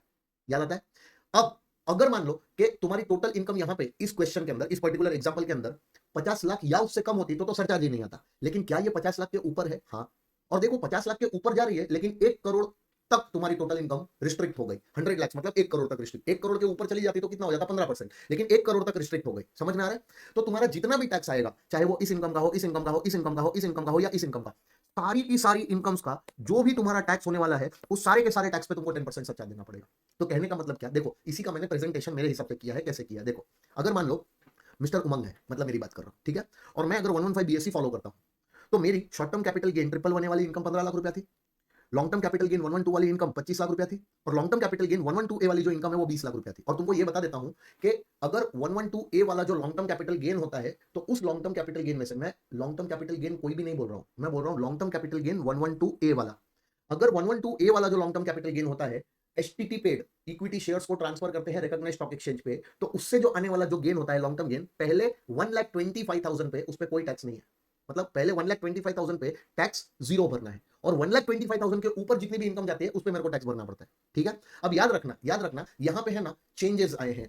फाइनेंस एक्ट 2024 में टैक्स के रेट्स में अच्छे खासे चेंजेस आए हैं, खास करके जब कैपिटल गेन्स की बात होती है तो। ठीक है, मैं तुमको खाली अभी है ना एक उसका बेसिक आइडिया देता हूं, खाली जितना बोल रहा हूं बस खाली उतना तुम्हारे दिमाग में प्रोसेस करो, दैट्स इट। तुम्हारा ज्यादा दिमाग नहीं लगाना है यहाँ पे। दिमाग इस पे पूरा का पूरा अपना कब लगेगा, जब हम लोग कैपिटल गेन चैप्टर में पहुंचेंगे, और कैपिटल गेन के जब मैं तुमको क्वेश्चन सॉल्व करवाऊंगा, तो वो क्वेश्चन को सॉल्व करने के टाइम पे ये सारी चीजें बहुत डेप्थ में डिटेल में मैं तुमको वहां पे बताने वाला हूं। ठीक है, फिलहाल खाली इतना याद रखो कि अगर कोई शॉर्ट टर्म कैपिटल गेन होता है 111A वाला, ठीक है, तो वो short term capital gain 111A वाला, उस पर या तो 15% टैक्स लग सकता है या तो 20% टैक्स लग सकता है, या तो 15 लगेगा या तो 20 लगेगा। ठीक है, 15% पहले लगता था, उसमें इस बार अमेंडमेंट आ गया, उसकी वजह से 20%। तो हो सकता है कि क्वेश्चन में तुमको शॉर्ट टर्म कैपिटल गेन 111 वाला दिया हो, उस पे वो लोग नहीं बताया हो कि भाई टैक्स का रेट 20% है या फिर टैक्स का रेट 15% है, या फिर तुमसे कैलकुलेट करवाएंगे और तुमको बोलेंगे कि तुम टैक्स का रेट भी पता लगाओ और उसके बेसिस पे तुम टैक्स का कैलकुलेशन भी करो। लेकिन सिंस ये पहला चैप्टर है, पहले चैप्टर के अंदर तुमसे ये एक्सपेक्ट नहीं किया जा सकता कि कैपिटल गेन वाले चैप्टर में जो वो टैक्स के रेट्स में जो चेंजेस आए हैं वो तुमको अभी पता होने चाहिए। ठीक है ना, इसीलिए मैं तुमको बोल रहा हूं कि ज्यादा दिमाग मत लगाना यहाँ पे, जो खाली बोल रहा हूं बस उतना याद रखो कि शॉर्ट टर्म कैपिटल गेन अगर 111 वाला हुआ तो पहले ये होता था 15%, लेकिन इसमें अमेंडमेंट आया है, और अमेंडमेंट होने के बाद ये 20% हो गया है। तो मतलब अभी जो अपना ईयर चल रहा है, अपने जो प्रीवियस ईयर में शॉर्ट टर्म कैपिटल गेन 111 वाले पे 15% भी टैक्स लग सकता है और 20% भी टैक्स लग सकता है, क्योंकि जो चेंज आया है ना रेट में वो इन बिटवीन आया है, मतलब साल के बीचों बीच आया है। समझ में आ रहा है? अब सोचो, ध्यान से समझना कि अगर शॉर्ट टर्म कैपिटल गेन 111 वाला 15% पे भी टैक्सेबल हो सकता है, 20% पे भी टैक्सेबल हो सकता है, वो शॉर्ट टर्म गेन है अपना 15 लाख रुपया। अब लॉन्ग टर्म गेन जो है वो 112 वाला वो है 25 लाख रुपया। अब बेटा लॉन्ग टर्म कैपिटल गेन 112 वाला है ना, उसके भी रेट्स ये लोग ने चेंज किए हैं साल के बीचों बीच। पहले लॉन्ग टर्म गेन 112 वाला जो टैक्सेबल होता था वो 20% पे टैक्सेबल होता था, लेकिन साल के बीचों बीच चेंज आ गया है, और अब से जो लॉन्ग टर्म कैपिटल गेन का जो टैक्सेबिलिटी होता है वो होता है 12.5% पे। तो पहले 112 वाला जो लॉन्ग टर्म गेन होता था वो कितने पे टैक्सेबल होता था, 20% पे टैक्सेबल होता था, अब वही टैक्सेबल होने लग गया है 12.5% पे। अब लॉन्ग टर्म कैपिटल गेन जो 112A वाला था उस पे पहले लिमिट अलग हुआ करती थी, लेकिन इस साल से ईयर की शुरुआत से ही वो लोग ने लिमिट चेंज करके कितनी कर दी है, 1.25 लाख रुपया। पहले ये लिमिट होती थी 1 लाख रुपया। 112A वाला अगर लॉन्ग टर्म कैपिटल गेन होता है तो उस पहले 1.25 लाख रुपए के 1,25,000 के लॉन्ग टर्म कैपिटल गेन पे कोई टैक्स भरने की जरूरत नहीं है, उस पे टैक्स का कैलकुलेशन मत करो। लेकिन 1,25,000 के ऊपर जितना भी लॉन्ग टर्म कैपिटल गेन जाता है 112A वाला, उस पे या तो 10% टैक्स लग सकता है, और अब ईयर के बीचों बीच यहां पे भी चेंज आया, उस पे 12.5% भी टैक्स लग सकता है। तो रेट अलग अलग हो सकता है, बिल्कुल चिंता मत करना। ठीक है, फिलहाल ये याद रखो कि या तो 20% रेट हो सकता है या तो 15% हो सकता है शॉर्ट टर्म गेन 111 का, या फिर लॉन्ग टर्म गेन 112 वाला हुआ तो उस पर 12.5% भी हो सकता है, 20% भी हो सकता है, या फिर लॉन्ग टर्म गेन 112A वाला हुआ तो पहले 1.25 लाख पे, यानी कि पहले 1,25,000 पे कोई टैक्स नहीं आएगा, और 1,25,000 के ओवर एंड अबव जो एक्सेस अमाउंट होता है उस एक्सेस पे या तो 10% लग सकता है या तो 12.5% लग सकता है। ये वाली बेटा तुम्हारी स्पेशल इनकम्स। हाँ, इसके अलावा डिविडेंड इनकम भी हो सकती है, और बेटा dividend income just like your normal income, उस पे नॉर्मल रेट्स लगता है। डिविडेंड इनकम के केस में कोई स्पेशल रेट नहीं लगता है, बराबर है? तो डिविडेंड इनकम पे तुम्हारे नॉर्मल रेट्स ही लगते हैं, या फिर 115 बीएससी वाले रेट्स ही लगते हैं, डिपेंड करता है कि तुम 115 बीएससी में हो या नहीं हो। अभी अपने केस में मिस्टर उमंग 115 बीएससी में कवर हो रहा है, इसका मतलब मिस्टर उमंग को उसकी स्पेशल इनकम्स पे तो स्पेशल रेट ही लगाने पड़ेंगे, और उसकी जो नॉर्मल इनकम्स है उसमें डिविडेंड इनकम भी काउंट हो जाती है, उस पे उसको 115 बीएससी के रेट लगाने पड़ेंगे। तो भाई ये जो टैक्स का रेट लगेगा, ये रेट इस इनकम पे लगेगा, ये रेट इस इनकम पे लगेगा, ये रेट इस इनकम पे लगेगा, और ये जो 115 बीएससी का रेट होगा वो इस इनकम्स पे लगेगा। समझ में आ रहा है? अब ये टैक्स रेट लगाने के बाद जो टैक्स आएगा, उस टैक्स पे सरचार्ज का रेट क्या होगा, तुमको यहाँ पे फिल इन द ब्लैंक्स करवाना है मेरे को। सरचार्ज का रेट क्या होगा? ठीक है, चलो तो तुम मेरे को बताओ सरचार्ज का रेट क्या आएगा। सरचार्ज के रेट के लिए बेटा ध्यान से समझना, ऐसा कान के नीचे बजाएगा ना, अगर तुमने टोटल इनकम के अलावा कोई और अमाउंट देखा ना, तो मैं आके तुम्हारी जान ले लूंगा। टोटल इनकम का फिगर चेक करना है। कौन सा फिगर चेक करना है? Total income. तो टोटल इनकम का फिगर चेक करके बताओ कि सरचार्ज का क्या रेट होने वाला है। क्या टोटल इनकम 50 लाख रुपए से ज्यादा है? हाँ। 1 करोड़ या उससे कम है? हाँ। तो भाई सरचार्ज का जो रेट होगा वो रेट क्या हो जाएगा भाई? 10%। अब वो 10% तुमको सारे टैक्सेस पे देना है, तो चाहे तुम शॉर्ट टर्म गेन का टैक्स निकाला उस पे भी तुमको कितना लगेगा? 10%। लॉन्ग टर्म गेन का जो तुमने टैक्स निकाला होगा उस पे भी 10%, या फिर लॉन्ग टर्म गेन 112A वाला जो इस अमाउंट पे जो तुमने टैक्स निकाला उस पे भी कितना देना पड़ेगा? 10%। और डिविडेंड इनकम या अदर इनकम्स का जो तुमने टैक्स निकाला होगा एज पर 115 बीएससी रेट उस पे भी कितना देना पड़ेगा? 10%। आई होप ये समझ में आया। फिर यहां जो तुम्हारा टैक्स निकला, उस टैक्स पे जो तुमने सरचार्ज का रेट लगा के सरचार्ज निकाला, फिर टैक्स और सरचार्ज दोनों को ऐड कर दो, टैक्स इंक्लूडिंग सरचार्ज आ जाएगा, और बाद में वो टैक्स इंक्लूडिंग सरचार्ज पे तुम क्या कर दो, 4% सेस लगा दो और तुम्हारी आ जाएगी gross tax liability. I hope ये समझ में आया, ठीक है। तो वहीं वहां पे इंस्टीट्यूट ने भी यही बोला है कि ये सारी इनकम्स का जो भी टैक्स आएगा, वो टैक्स पे तुमको सरचार्ज का रेट कितना हो जाएगा, 10%। तो टैक्स का कैलकुलेशन अभी करने की जरूरत नहीं है फिलहाल, है ना। टैक्स जो भी आएगा, ये वाली इनकम्स का जो भी टैक्स आएगा, उस टैक्स पे तुम्हारा सरचार्ज का रेट रहेगा 10%। सारी इनकम्स के सारे टैक्स पे 10%। क्यों? क्योंकि तुम्हारी टोटल इनकम 50 लाख से ज्यादा है, लेकिन 1 करोड़ या उससे कम है। अब बेटा यही सेम लॉजिक तुम लगाओ यहाँ पे तुम देखोगे ना, ये सारी इनकम्स का अगर तुम्हारा टोटल है ना, ये टोटल देखो, कैलकुलेटर उठाओ फटाफट से, 10 लाख, 35 लाख, 50 लाख, 35 लाख और 55 लाख, ये सारी इनकम्स का अगर तुम टोटल करोगे तो तुम्हारी टोटल इनकम 1 करोड़ 85 लाख आएगी। 185 लाख मतलब 1 करोड़ 85 लाख, मतलब क्या तुम्हारी टोटल इनकम 1 करोड़ को क्रॉस कर गई है? हाँ। तो अगर तुम्हारी टोटल इनकम 1 करोड़ को क्रॉस करती है लेकिन 2 करोड़ या उससे कम होती है, तो तुम्हारा सरचार्ज का रेट होता है 15%, याद रखना। तो तुम्हारी सारी की सारी इनकम्स, चाहे वो स्पेशल इनकम हो, चाहे वो तुम्हारी बैलेंस टोटल इनकम हो, सारी इनकम्स का जो भी तुमने टैक्स निकाला है, सारे के सारे टैक्स पे तुम्हारा सरचार्ज का रेट जो लग जाएगा वो कितना लगेगा, 15%। तो यही चीज अगर मैं यहाँ पे अपने एग्जाम्पल में जो मैंने प्रेजेंटेशन किया उसमें बताऊं, तो तुम्हारे शॉर्ट टर्म गेन पे जो भी तुमने टैक्स निकाला, वो या तो ये रेट पे होगा या तो ये रेट पे होगा, वो टैक्स पे तुम्हारा सरचार्ज कितना लगेगा बेटा, जल्दी बोलो। 15% लग जाएगा। क्यों 15% लगा रहे हो? क्योंकि टोटल इनकम 1 करोड़ से ज्यादा है और 2 करोड़ या उससे कम है। फिर जो लॉन्ग टर्म गेन था, इसके ऊपर जो भी तुमने टैक्स निकाला, उस टैक्स पे तुम्हारा सरचार्ज का रेट यहाँ पे कितना आ जाएगा, 15% आ जाएगा। फिर लॉन्ग टर्म गेन 112A वाला 1.25 लाख के ऊपर का जो भी होगा, उस पे जो भी टैक्स तुमने निकाला, वो टैक्स पे भी सरचार्ज का रेट कितना हो जाएगा, 15%। और डिविडेंड इनकम और अदर इनकम पे जो तुम 115BSE का रेट लगा के जो टैक्स निकालोगे, उस टैक्स पे भी तुम्हारा सरचार्ज कितना आ जाएगा, 15%। आई होप यहाँ पे कोई प्रॉब्लम नहीं है। फिर ये सारे टैक्सेस जो तुम निकालोगे, फिर उस पे जो भी सरचार्ज निकालोगे, इन सबका क्या कर लो, टोटल कर लो, और टैक्स और सरचार्ज दोनों को ऐड कर लो, टैक्स इंक्लूडिंग सरचार्ज आएगा, उसके बाद में तुमको 4% सेस लगा देने का और तुम्हारा ग्रॉस टैक्स लायबिलिटी आ जाएगा। आई होप तुमको ये समझ में आया। यहां तक तो कोई भी दिक्कत नहीं आएगी। अब याद रखना, अब आएगा असली मजा। असली मजा क्या आएगा कि अगर मान लो कि तुम्हारी टोटल इनकम 2 करोड़ को क्रॉस करती है, 2 करोड़ को क्रॉस करती है, याद रखो मैंने शुरुआत में ही बोल दिया कि ये जितने भी एग्जांपल्स हम लोग देख रहे हैं, क्या मान के देख रहे हैं, हम लोग 115BSE के डिफॉल्ट टैक्स रेजिम में है। और अगर तुम 115BSE की डिफॉल्ट टैक्स रेजिम में हो, तो याद रखना तुम्हारा मैक्सिमम रेट ऑफ सरचार्ज जो जाएगा वो कितना जाएगा, 25%। वो 37% नहीं जाएगा, 37% नॉर्मल रेजिम में होता है, बराबर है ना। तो अगर 2 करोड़ के ऊपर गए तो भी 25%, और 5 करोड़ के ऊपर गए तो भी 25%। याद है ये?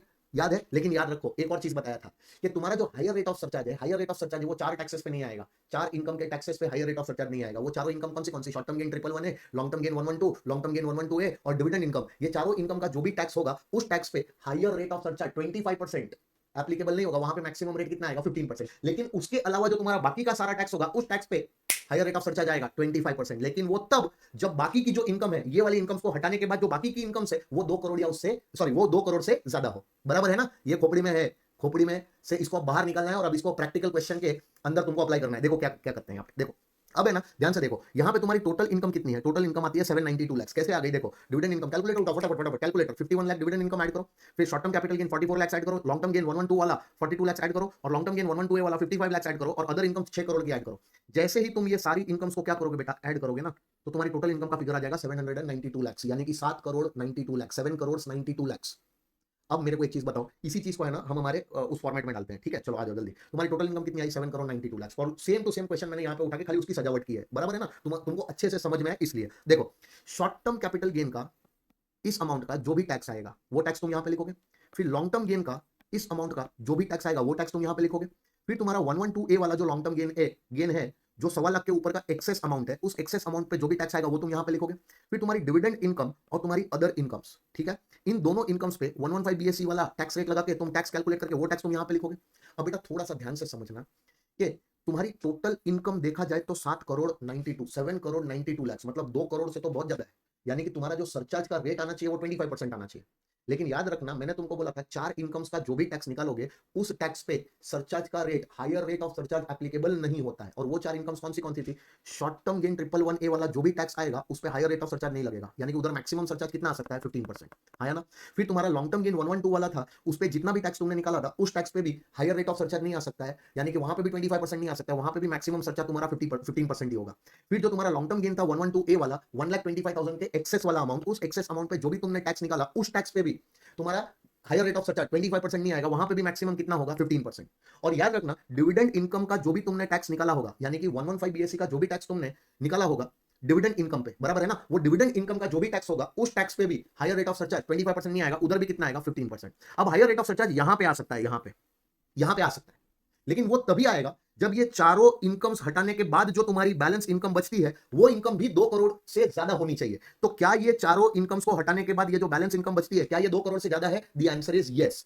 तो यहां पे अब तुम्हारा रेट कितना हो जाएगा, 25% हो जाएगा। आई होप ये समझ में आया, ठीक है। तो याद रखना, ऐसे तो तुम्हारी टोटल इनकम 2 करोड़ से ज्यादा है तो 25% ही आने वाला है, लेकिन लेकिन याद रखना, ये सारी इनकम्स को हटाने के बाद भी तुम्हारी टोटल इनकम 2 करोड़ से ज्यादा होनी चाहिए तो 25% आएगा। अगर मान लो कि ये सारी इनकम्स को हटा दिया और ये इनकम अगर 2 करोड़ या उससे कम आ जाती तो यहां पे 25% हम ना लेते और यहां पे भी हम क्या ले लेते, 15%, जो अगले ही एग्जांपल में मैं तुमको बताने वाला हूं। फिलहाल के लिए खाली इतना बताओ, 4 इनकम्स का टैक्स और उस टैक्स पे हायर रेट ऑफ सरचार्ज नहीं आएगा, यानी कि ये सारे टैक्सेस पे तुम्हारा मैक्सिमम सरचार्ज कितना हो सकता है, 15%। लेकिन जो बैलेंस इनकम है, बैलेंस इनकम का जो भी टैक्स तुमने निकाला होगा उस टैक्स पे हायर रेट ऑफ सरचार्ज आएगा, लेकिन वो तभी आएगा जब ये बैलेंस इनकम, ये सारी इनकम्स को हटाने के बाद ये बैलेंस इनकम भी वो 2 करोड़ से ज्यादा हो तो। जो अपने केस में है 6 करोड़ है बाबा, 2 करोड़ से तो ज्यादा ही है ना। तो एक तो तुम्हारी टोटल इनकम भी 2 करोड़ से ज्यादा है और इस टोटल इनकम में से ये वाली इनकम्स को हटाने के बाद जो तुम्हारी टोटल इनकम बचती है वो भी 2 करोड़ से ज्यादा है। तो अब यहाँ पे 25% लगा देना और बाकी की सारी इनकम का जो टैक्स था उस पर जो रेट लगा देना वो 15% लगा देना। आई होप ये समझ में आया। अब देखो यहाँ पे कहानी में ट्विस्ट क्या मारेगा एग्जामिनर, वो तुमको बताता हूँ, ठीक है। अब ट्विस्ट क्या मारेगा, देखो अगला ही एग्जांपल मैं तुमको बताता हूँ, ठीक है। अब अगला एग्जांपल देखो, तुम्हारी टोटल इनकम है ना, ये सारी इनकम्स को अगर तुम ऐड करोगे ना, कैलकुलेटर उठाओ फटाफट से और ये सारी इनकम्स का टोटल करो, देखो तुमको 2 करोड़ 77 लाख आएगा। अब देखो तुम्हारी टोटल इनकम 2 करोड़ से ज्यादा चली गई, टोटल इनकम 2 करोड़ से ज्यादा चली गई, तो भाई अपना सरचार्ज का रेट कितना आएगा, 25% आएगा, हाँ या ना। मतलब अगर टोटल इनकम 2 करोड़ से ज्यादा होती है तो अपना सरचार्ज का रेट तो 25% हो जाता है। लेकिन याद रखना, 1, 2, 3 और 4 ये वाली चारों इनकम का तो जो भी टैक्स होगा उस टैक्स पे हाईएस्ट कितना, 15%, मतलब उधर तो हायर रेट ऑफ सरचार्ज 25% लग नहीं सकता है ना। अब सुनो, तुम्हारे टोटल इनकम में से अगर ये वाली इनकम हटा दी जाए तो जो बैलेंस टोटल इनकम बचती है वो कितनी बचती है, क्या वो 2 करोड़ से ज्यादा बची, नहीं। तो इन दैट सिनेरियो, ध्यान से सुनना, इवन दो तुम्हारी टोटल इनकम 2 करोड़ से ज्यादा है, फिर भी तुम्हारी बैलेंस टोटल इनकम पे सरचार्ज का रेट 25% ना होकर 15% लिया जाएगा, क्योंकि तुम्हारी टोटल इनकम में से ये वाली इनकम्स को हटाने के बाद जो तुम्हारी टोटल इनकम बचती है वो 2 करोड़ या उससे कम बचती है। तो इन दैट सिनेरियो इस इनकम के टैक्स पे भी जो तुम्हारा सरचार्ज का रेट आएगा वो 25% नहीं आएगा और 15% ही आएगा। तो चलो इसको हम एक बार हमारे वो फॉर्मेट में एक बार सजा लेते हैं, चलो फटाफट से देख लो। देखो मिस्टर उमंग है जो 115 बीएससी फॉलो कर रहा है, उसकी short term gain, long term gain की इनकम ये है, डिविडेंड इनकम ये है और उसकी अदर इनकम ये है। सेम टू सेम क्वेश्चन मैंने खाली कॉपी पेस्ट किया, सजावट किया है, जैसे हम लोगों ने पिछले 3 क्वेश्चन में किया, ठीक है। अब देखो इस इनकम का टैक्स, इस इनकम का टैक्स और इसमें से 1.25 लाख हटाने के बाद जो एक्सेस इनकम जो थी उसका टैक्स। अब ये वाले टैक्सेस पे तो तुम्हारा रेट 15, सरचार्ज का रेट 15% से ज्यादा हो ही नहीं सकता है, इवन दो तुम्हारी टोटल इनकम 2 करोड़ से ज्यादा है। लेकिन इस टोटल इनकम में से ये जितनी भी इनकम्स है इसका जो भी टैक्स है उस पर तुम्हारा सरचार्ज का रेट हायर रेट नहीं हो सकता है, मैक्सिमम 15% ही हो सकता है, इवन तो तुम्हारी टोटल इनकम 2 करोड़ से ज्यादा है। हाँ, अगर तुम चाहो तो तुम्हारी बैलेंस इनकम का जो भी टैक्स था उस पर तुम हायर रेट लगा सकते थे, लेकिन यहां पे नहीं लगेगा।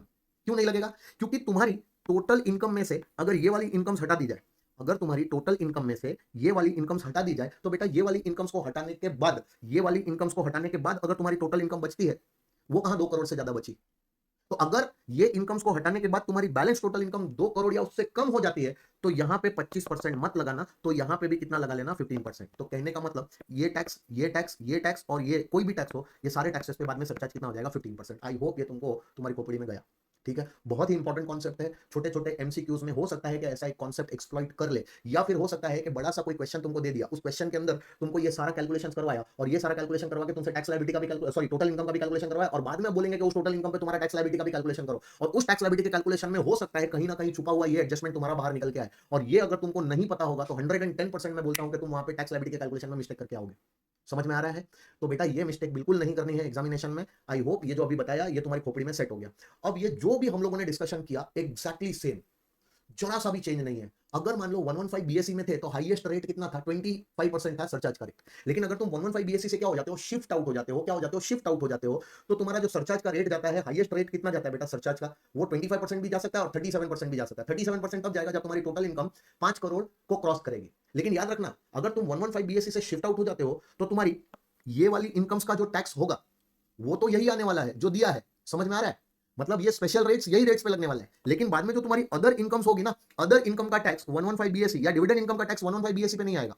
ये जो भी तुम्हारी डिविडेंड इनकम और अदर इनकम्स होगी इसका टैक्स तुम्हारा 115 बीएससी पे ना आके नॉर्मल रेट पे निकाला जाएगा, क्योंकि तुम 115 बीएससी से शिफ्ट आउट हो रहे हो, ठीक है। अब उससे रिलेटेड भी कुछ एग्जांपल्स दिए हैं इंस्टीट्यूट ने, चलो देखो वो भी मैं तुमको बता देता हूं, ठीक है। तुम्हारे सामने ये स्क्रीन पे देखो, यहाँ पे क्या बोलता है, in case of individual HUF AOP BOI AJP exercises the option to shift out of the default tax regime. अगर तुम डिफॉल्ट टैक्स रेजिम से शिफ्ट आउट हो रहे हो यानी कि नॉर्मल टैक्स रेजिम में जा रहे हो, तो इन दैट केस तुम्हारा सरचार्ज का कैलकुलेशन कैसे होने वाला है भाई। अगर तुमने 115 बीएससी में ये जो अभी अपन ने सरचार्ज का कैलकुलेशन किया, अगर ये समझ गए हो ना, तो ये समझना भाई बच्चों का खेल है, एकदम आसानी से तुमको तुम्हारी खोपड़ी में बैठेगा, बराबर है। अब तुम लोग मेरे को यहाँ पे सारे रेट्स बताओगे, वीडियो पॉज करने का और वीडियो पॉज करके तुमको यहाँ पे रेट्स बताना पड़ेगा, ठीक है, एक एक करके। तो तुमने देख लिया कि ये जो भी एग्जांपल्स दिए ना मैंने वहां पे मेरे जो हैंड रिटन नोट्स के अंदर ये सेम एग्जांपल्स मैंने लिए हुए हैं, ठीक है। तो अब मैं सीधा तुमको हैंड रिटन नोट्स में लेके चलता हूं, मैं यहाँ पे एग्जांपल पे बार बार नहीं आऊंगा, ठीक है। चलो देखो यहाँ पे अब मैं एग्जांपल पे जा रहा हूँ, एग्जांपल नंबर 5। थोड़ा ध्यान से देखो इस एग्जांपल को, वीडियो पॉज करो और वीडियो पॉज करके तुम मेरे को बताओ कि यहाँ पे सरचार्ज का रेट क्या आने वाला है। चलो फटाफट से, तो आया क्या आंसर? देखो बताता हूँ, ध्यान से सुनना। हम लोग 115 बीएससी से शिफ्ट आउट हो रहे हैं, 115 बीएससी से शिफ्ट आउट हो रहे हैं, ठीक है। शॉर्ट टर्म गेन इतना था, टैक्स आ गया। लॉन्ग टर्म गेन इतना था और इसका भी टैक्स आ गया। लॉन्ग टर्म गेन 112 वाला इतना था और इसके एक्सेस अमाउंट पे मतलब 1,25,000 के जो भी ओवर एंड अबव अमाउंट था उसका भी टैक्स आ गया, ठीक है। याद रखना हमारी डिविडेंड इनकम और हमारी अदर इनकम्स पे अब 115 बीएससी वाले रेट नहीं लगेंगे, अब नॉर्मल रेट्स लगेंगे। क्यों नॉर्मल रेट्स लगेंगे सर? हम लोग 115 बीएससी से शिफ्ट आउट हो रहे हैं, ठीक है। अब ध्यान से सुनो, क्या हमारी टोटल इनकम 50 लाख को क्रॉस की? यस, अगर 50 लाख को क्रॉस की तो 1 करोड़ या उसके अंदर ही है, तो हमारी सारी टोटल इनकम पे जो भी टैक्स आएगा उस सारे के सारे टैक्स पे हमको सरचार्ज लग जाएगा 10%। यहाँ पे कोई प्रॉब्लम नहीं आने वाली है। ये सारे टैक्स का क्या कर दो, टोटल कर दो। सरचार्ज जो लगाया था क्या रेट पे, 10% पे, उसका भी टोटल कर दो और तुम्हारा tax plus surcharge, tax including surcharge, और फिर उस पर 4% सेस लगा दो और हमारा आ गया ग्रॉस टैक्स लायबिलिटी। यहाँ पे कोई दिक्कत नहीं है। चलो आगे बढ़ते हैं। नेक्स्ट अगला एग्जाम्पल। याद रखना जितने भी एग्जाम्पल्स आप सॉल्व कर रहे हैं, किसी भी एग्जाम्पल में हम 115 बीएससी के रेट नहीं लगाएंगे। क्यों? क्योंकि हम हर एक एग्जाम्पल में यही मान के चल रहे हैं कि एसएससी जो है वो 115 बीएससी से क्या हो रहा है, शिफ्ट आउट हो रहा है, ठीक है। चलो अब यहाँ पे हमारी टोटल इनकम 1 करोड़ 90 लाख, यानी कि 1 करोड़ को तो क्रॉस की लेकिन 2 करोड़ या उसके अंदर ही है। तो यहाँ पे कोई प्रॉब्लम नहीं आने वाला है। जितनी भी इनकम्स है तुम्हारी, हर एक इनकम पे जो भी तुमने टैक्स निकाला होगा उस सारे के सारे टैक्स पे तुमको कितना 15% सरचार्ज लग जाएगा, बराबर है। और ये आ गया तुम्हारा टैक्स, ये आ गया तुम्हारा सरचार्ज, दोनों को ऐड कर लोगे तो टैक्स इंक्लूडिंग सरचार्ज आएगा, 4% सेस लगा देना, ग्रॉस टैक्स लायबिलिटी। यहाँ पे भी कोई दिक्कत नहीं आएगी। आई होप ये दोनों एग्जाम्पल एकदम ईजी वाले थे, समझ में आ गए, ठीक है। अब थोड़ा आगे बढ़ो, देखो अब क्या आ रहा है, तुम्हारी टोटल इनकम आ रही है 4 करोड़ 92 लाख, यानी कि तुम्हारी टोटल इनकम 2 करोड़ से ज्यादा है और 5 करोड़ या उससे कम है, तो सर सरचार्ज का रेट है ना 25% हो जाएगा। एब्सोल्युटली यस, सरचार्ज का रेट 25% होएगा। क्यों? क्योंकि अपनी टोटल इनकम 2 करोड़ को तो क्रॉस कर रही है। लेकिन याद रखना, चाहे तुम डिफॉल्ट में हो या तुम नॉर्मल रेजिम में हो, ये बात बताया हुआ है कि higher rate of surcharge 4 incomes के टैक्स पे नहीं आएगा। यानी कि 111A वाला जो टैक्स निकाला, ट्रिपल ए वाली शॉर्ट टर्म गेन 111A वाली जो इनकम पे टैक्स निकाला, फिर लॉन्ग टर्म गेन 112A वाली इनकम पे जो टैक्स निकाला, फिर लॉन्ग टर्म गेन 112A वाला ओवर एंड अबव 1,25,000 जो एक्सेस अमाउंट आया था उस पे जो तुमने टैक्स निकाला, इनमें से किसी भी टैक्स पे 25% का रेट नहीं आएगा, इस पे तो 15% ही आएगा। और याद रखना डिविडेंड इनकम और अदर इनकम पे तुमने लगाया तो होगा नॉर्मल रेट ही, ठीक है। लेकिन डिविडेंड इनकम का जो भी टैक्स आया होगा उस टैक्स पे भी तुम्हारा 15% से ज्यादा रेट नहीं आ सकता है। तो कहने का मतलब ये हुआ कि ये सारी इनकम्स पे जो तुम्हारा टैक्स तुमने निकाला होगा उस टैक्स का कितना परसेंट सरचार्ज आएगा बेटा, 15% ही आएगा। लेकिन अब देखो ध्यान से, क्या तुम्हारी टोटल इनकम 2 करोड़ से ज्यादा है? हाँ, और 2 करोड़ से ज्यादा है और ये टोटल इनकम में से अगर तुम्हारी ये वाली इनकम्स तुम माइनस कर दो और इनको माइनस करने के बाद क्या तुम्हारी टोटल इनकम अब भी 2 करोड़ रुपए से ज्यादा है? The answer is yes. तो जाके अब इस टैक्स पे तुम्हारा जो सरचार्ज लगेगा वो कितना लगेगा? 25%। आई होप ये समझ में आया, ठीक है। तो तुम्हारे ये वाले सारे के सारे टैक्सेस पे तुम्हारा रेट कितना आ जाएगा सरचार्ज का? 15%। और इस टैक्स पे कितना रेट आ जाएगा? 25%। क्यों? क्योंकि बेटा इस टोटल इनकम में से ये वाली इनकम्स को माइनस करने के बाद जो तुम्हारी बैलेंस टोटल इनकम बच रही है वो जो है वो अमाउंट तुम्हारा 2 करोड़ से ज्यादा है। समझ में आया? चलो अब थोड़ा और आगे बढ़ते हैं और अगला एग्जांपल देखते हैं। अगला एग्जांपल देखो, तुम्हारी टोटल इनकम कितनी जा रही है? 7 करोड़ 7 करोड़ 77 लाख, मतलब 5 करोड़ को भी क्रॉस कर गए। तो अगर तुम्हारी टोटल इनकम 5 करोड़ को क्रॉस करती है तो 37% होता है सरचार्ज का रेट, होता है ना। लेकिन याद रखना 37% वाला हायर रेट इस टैक्स पे, इस टैक्स पे, इस टैक्स पे या फिर डिविडेंड वाली इनकम के टैक्स पे, किसी भी इनकम के टैक्स पे हायर रेट या तो 25% या तो 37% नहीं लगेगा। खास करके ये वाली 4 इनकम्स के टैक्स पे, है ना। तो ये 4 इनकम्स का ये जो भी टैक्स तुमने निकाला इस टैक्स पे तुम्हारा मैक्सिमम सरचार्ज कितना होगा बेटा? 15% ही हो सकता है। लेकिन क्या तुम्हारी टोटल इनकम में से ये चारों इनकम माइनस करने के बाद अब भी तुम्हारी टोटल इनकम 5 करोड़ रुपए से ज्यादा बची? The answer is yes. तो अब यहां पे कितना लगाना? 37%।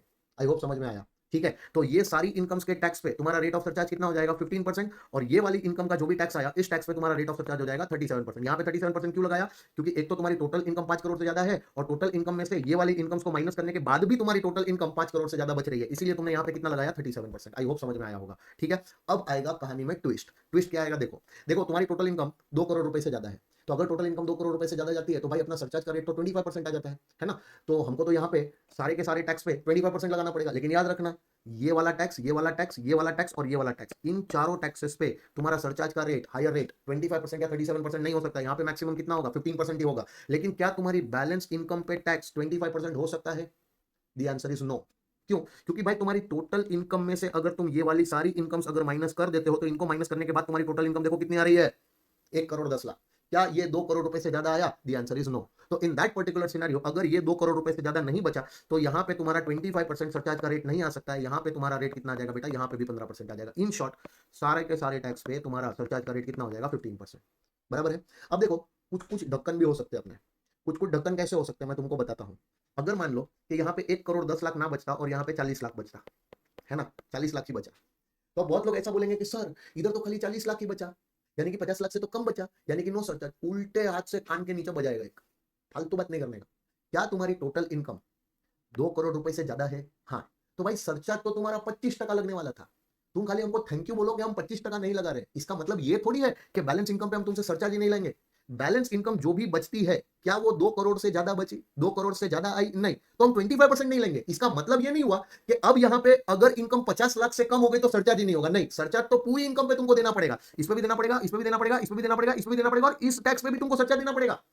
भले ही ये वाला जो फाइनल इनकम तुम्हारा बचा, वो फाइनल इनकम 50 लाख या उससे कम ही क्यों ना हो गया हो, फिर भी सरचार्ज तो लगेगा ही लगेगा। लेकिन सरचार्ज का रेट 25% ना होकर कितना हो जाएगा, 15% हो जाएगा। क्यों? क्योंकि ये जो बैलेंस इनकम बच रही है वो 2 करोड़ से ज्यादा नहीं है। आई होप ये समझ में आया होगा फंडा। ठीक है, तो बेटा ये छोटी छोटी चीजें हैं जहां पे तुम लोग बहुत परेशान हो जाते हो और तुम लोगों से क्वेश्चंस एग्जाम में सॉल्व नहीं हो पाते हैं। तो ये एक छोटी सी मेरी कोशिश कर रहा हूं कि तुम लोगों को ये जो आईसीआई के जो क्वेश्चंस है इनको सॉल्व करवा के, ये जो तुम्हारे जो कुछ न्यूएंसेस हैं या फिर जो कुछ प्रॉब्लम्स तुम फेस करते हो क्वेश्चंस को सॉल्व करने के टाइम पे, उन प्रॉब्लम्स को थोड़ा सा मैं कम कर दूं मेरी तरफ से। ठीक है, तो आई होप ये अब तक समझ में आया होगा। ठीक है, अब सुनो ध्यान से। अब एक कॉन्सेप्ट आता है मार्जिनल रिलीफ का कॉन्सेप्ट, है ना, मार्जिनल रिलीफ का कॉन्सेप्ट। अब मार्जिनल रिलीफ का कॉन्सेप्ट डिस्कस करने के पहले, मार्जिनल रिलीफ का कॉन्सेप्ट डिस्कस करूं उसके पहले उसका थोड़ा सा एक बैकग्राउंड दे देता हूं। ठीक है, बैकग्राउंड क्या देता हूं ध्यान से समझना।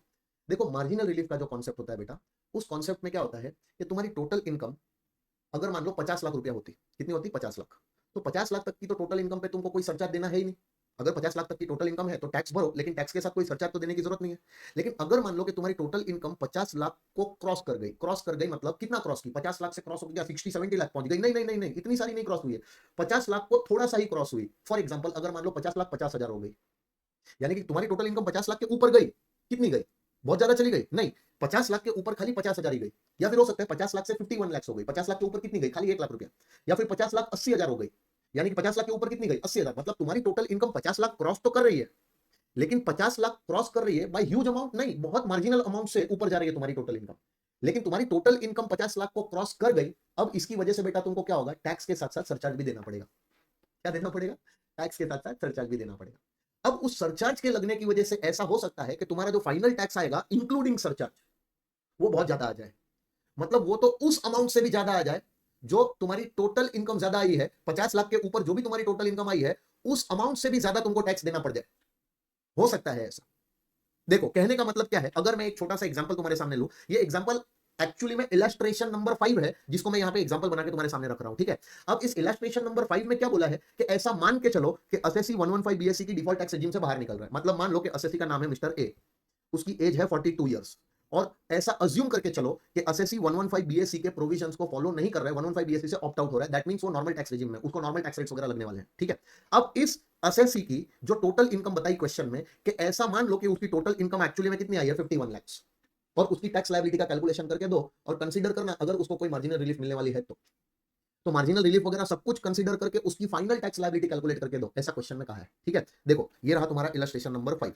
ठीक है, ये मैं तुमको बताता हूं, ये रहा, देखो एकदम सिंपल सा है, कोई ज्यादा इसमें दिक्कत वाली बात नहीं। यही चीज है ना, इसी सेम चीज को मैंने वहां पे एक छोटा सा डायग्राम बना के तुम्हारे सामने प्रेजेंट किया हुआ है। ठीक है, एक बार ये जल्दी से पढ़ लो। मिस्टर ए की टोटल इनकम 51 लाख रुपीज आई। ठीक है, और अगर वो 115 बीएससी फॉलो नहीं कर रहा है तो सिंपल सी बात है, उसको जो टैक्स रेट एप्लीकेबल होने वाला है वो नॉर्मल टैक्स रेट एप्लीकेबल होने वाला है, और उसकी एज 42 ईयर्स है, तो डेफिनेटली उसको बेसिक एग्जाम्पशन लिमिट जो मिलेगी वो 2.5 लाख रुपए की बेसिक एग्जाम्पशन लिमिट मिलने वाली है। ठीक है, तो अकॉर्डिंगली जो उसका टैक्स लायबिलिटी अब आएगा, उस टैक्स लायबिलिटी को नॉर्मल रेट पे कैलकुलेट करना पड़ेगा, क्योंकि उसकी टोटल इनकम 51 लाख है और उस टोटल इनकम के अंदर कोई भी स्पेशल इनकम नहीं है, तो हम पूरी की पूरी टोटल इनकम पे क्या लगाएंगे, नॉर्मल रेट लगाएंगे, और नॉर्मल रेट में बेसिक एग्जाम्पशन लिमिट अपन कितनी लेंगे, 2.5 लाख रुपए लेंगे। ठीक है, तो चलो फटाफट से कैलकुलेटर उठाओ और कैलकुलेटर उठा के मेरे को एक काम करो, 51 लाख रुपीस पे जो टैक्स लायबिलिटी जो बेसिक टैक्स आने वाला है वो कितना टैक्स आने वाला है वो तुम एक बार कैलकुलेट करके बताओ। ठीक है, तो देखो अगर तुम कैलकुलेट करोगे ना तो पहले 2.5 लाख पे तो कोई टैक्स नहीं आएगा, फिर 2.5 लाख से लेकर 5 लाख तक 5% टैक्स है, मतलब 12,500 रुपया, फिर 5 लाख से लेकर 10 लाख तक, यानी कि 5 लाख की इनकम पे 20% टैक्स देना है, मतलब वो 1 लाख रुपया आएगा।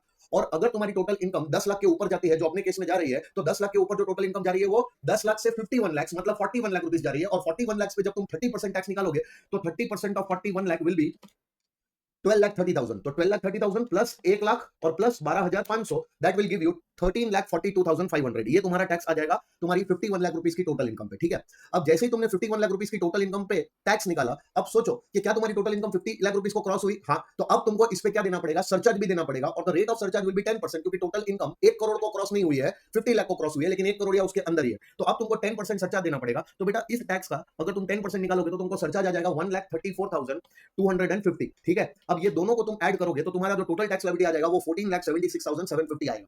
बराबर है? आई होप यहां तक कोई प्रॉब्लम नहीं होनी चाहिए। अब सुनो, अगर तुम्हारी टोटल इनकम 51 लाख है, तो जिसकी वजह से तुमको तुम्हारे टैक्स के साथ साथ 10% सरचार्ज भी देना पड़ रहा है, और सरचार्ज मिला के तुम्हारा जो टैक्स आ जा रहा है वो इतना आ जा रहा है। अब सोचो थोड़ा कि अगर तुम्हारी टोटल इनकम 50 लाख को क्रॉस हुई तो 50 लाख के ऊपर कितना गई? बहुत ज्यादा ऊपर चली गई? नहीं। अगर तुम्हारी टोटल इनकम 50 लाख होती तो तुमको कोई सरचार्ज नहीं देना पड़ता, लेकिन 50 लाख से थोड़ा सा ही ऊपर गई, थोड़ा सा ही ऊपर गई। कितना ऊपर गई? खाली 1 लाख रुपया ऊपर गई। मतलब जो इंक्रीज हुआ टोटल इनकम में वो कितना हुआ? खाली 1 लाख रुपए का इंक्रीज हुआ, और उस इंक्रीज की वजह से तुमको टैक्स के साथ साथ क्या देना पड़ रहा है? सरचार्ज देना पड़ रहा है। अगर ये इंक्रीज नहीं हुआ होता तो तुम खाली 50 लाख पे टैक्स भरते और तुमको सरचार्ज भरने की जरूरत नहीं पड़ती। इन दैट केस तुमको टोटल टैक्स भरना पड़ता 13,12,500। अब ये 13,12,500 कैसे आया? 40 लाख, मतलब जो 10 लाख के ऊपर गई, 10 लाख से 50 लाख, यानी कि 40 लाख पे 30%, और उसके पहले के स्लैब का 1 लाख, उसके पहले के स्लैब का 12,500, तो टोटल तुम्हारा टैक्स आ जाता 13,12,500। विदाउट सरचार्ज तुम्हारा टैक्स 13,12,500 तुमको भरना पड़ता। लेकिन देखो, जैसे ही तुम्हारी टोटल इनकम 50 लाख को क्रॉस करके 51 लाख हुई, तो तुमको टैक्स के साथ साथ सरचार्ज भी देना पड़ रहा है, और तुम्हारा टोटल टैक्स कितना आ रहा है? यानी कि अब देखा जाए तो तुम्हारे टैक्स में जो इंक्रीज हो रही है वो कितनी हो रही है?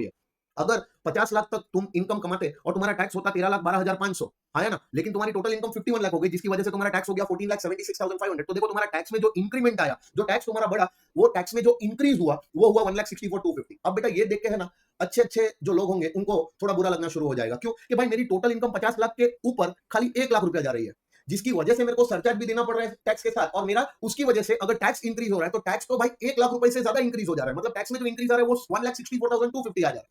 तो ऐसा किसी को भी अच्छा नहीं लगेगा। इसलिए सरकार ने ऐसी परिस्थितियों के लिए, ऐसी सिचुएशंस के लिए एक कॉन्सेप्ट लाया, और वो कॉन्सेप्ट लाया मार्जिनल रिलीफ का। और मार्जिनल रिलीफ का कॉन्सेप्ट तुम्हारे को एप्लीकेबल तब हो जाएगा जब तुम्हारा इंक्रीज जो टैक्स का हो रहा है, यानी कि इन दोनों टैक्सेस का जो डिफरेंस आ रहा है, that is increase in tax. अगर ये इंक्रीज इन टैक्स वाला amount increase in total income वाले अमाउंट से ज्यादा आता है ना, यानी कि 50 लाख के ऊपर जितनी भी इनकम जा रही है, यानी कि इन दोनों टोटल इनकम्स का डिफरेंस, अगर तुम्हारा टैक्स का जो इंक्रीज है इस टोटल इनकम के इंक्रीज से ज्यादा आ जाता है, यानी कि अगर ये इक्वेशन फुलफिल हो जाता है, देन सरकार कहती है that you are eligible to get what? Marginal relief. हम तुमको मार्जिनल रिलीफ देंगे। अब बेटा ये मार्जिनल रिलीफ तुमको कितनी मिलेगी? सरकार कहती है कि भाई जितना भी टैक्स का अमाउंट जो तुम्हारी उस अमाउंट से ज्यादा जा रहा है, जितने अमाउंट से तुम्हारी टोटल इनकम इंक्रीज हो रही थी, मतलब जितना भी एक्सेस टैक्स तुम्हारे एक्सेस टोटल इनकम के ऊपर जितना भी एक्सेस टैक्स जा रहा है, वो टैक्स हम तुमको रिलीफ में दे देंगे। यानी कि हम तुम्हारे से टैक्स भी उतना ही ज्यादा लेंगे जितनी ज्यादा तुम्हारी टोटल इनकम जा रही है, उससे ज्यादा हम तुमसे टैक्स वसूल नहीं करेंगे। यानी कि तुम्हारा ये इंक्रीज इन टैक्स वाला अमाउंट, इसमें से इंक्रीज इन टोटल इनकम वाला अमाउंट सिंपल है, मतलब ये वाले अमाउंट में से ये वाला अमाउंट क्या कर दो? माइनस कर दो, और माइनस करके जो बैलेंसिंग फिगर आएगा, यही बैलेंसिंग फिगर तुम्हारे लिए क्या मान लिया जाएगा? मार्जिनल रिलीफ का अमाउंट मान लिया जाएगा।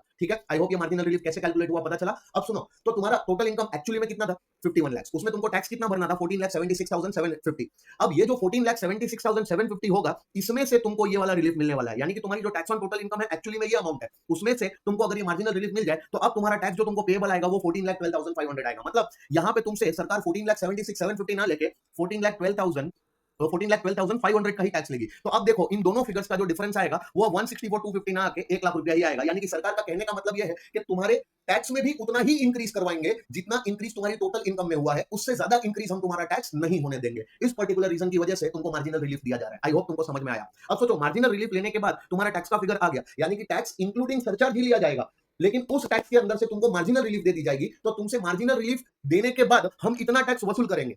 अब तुम्हारा टैक्स इंक्लूडिंग सरचार्ज जो आएगा वो इतना नहीं आएगा और इतना आएगा, लेकिन इस पे तुमको 4% वो जो दहेज यानी कि हेल्थ एंड एजुकेशन सेस होता है वो तो देना ही पड़ेगा ना बेटा। तो वो 4% सेस लगा के बाद में तुम्हारा जो फाइनल टैक्स लायबिलिटी आएगा, ग्रॉस टैक्स लायबिलिटी आएगा, that will be 14,69,000। I hope ये पूरे क्वेश्चन का तुमको आंसर समझ में आया, कैसे मार्जिनल रिलीफ कैलकुलेट करते हैं वो समझ में आया।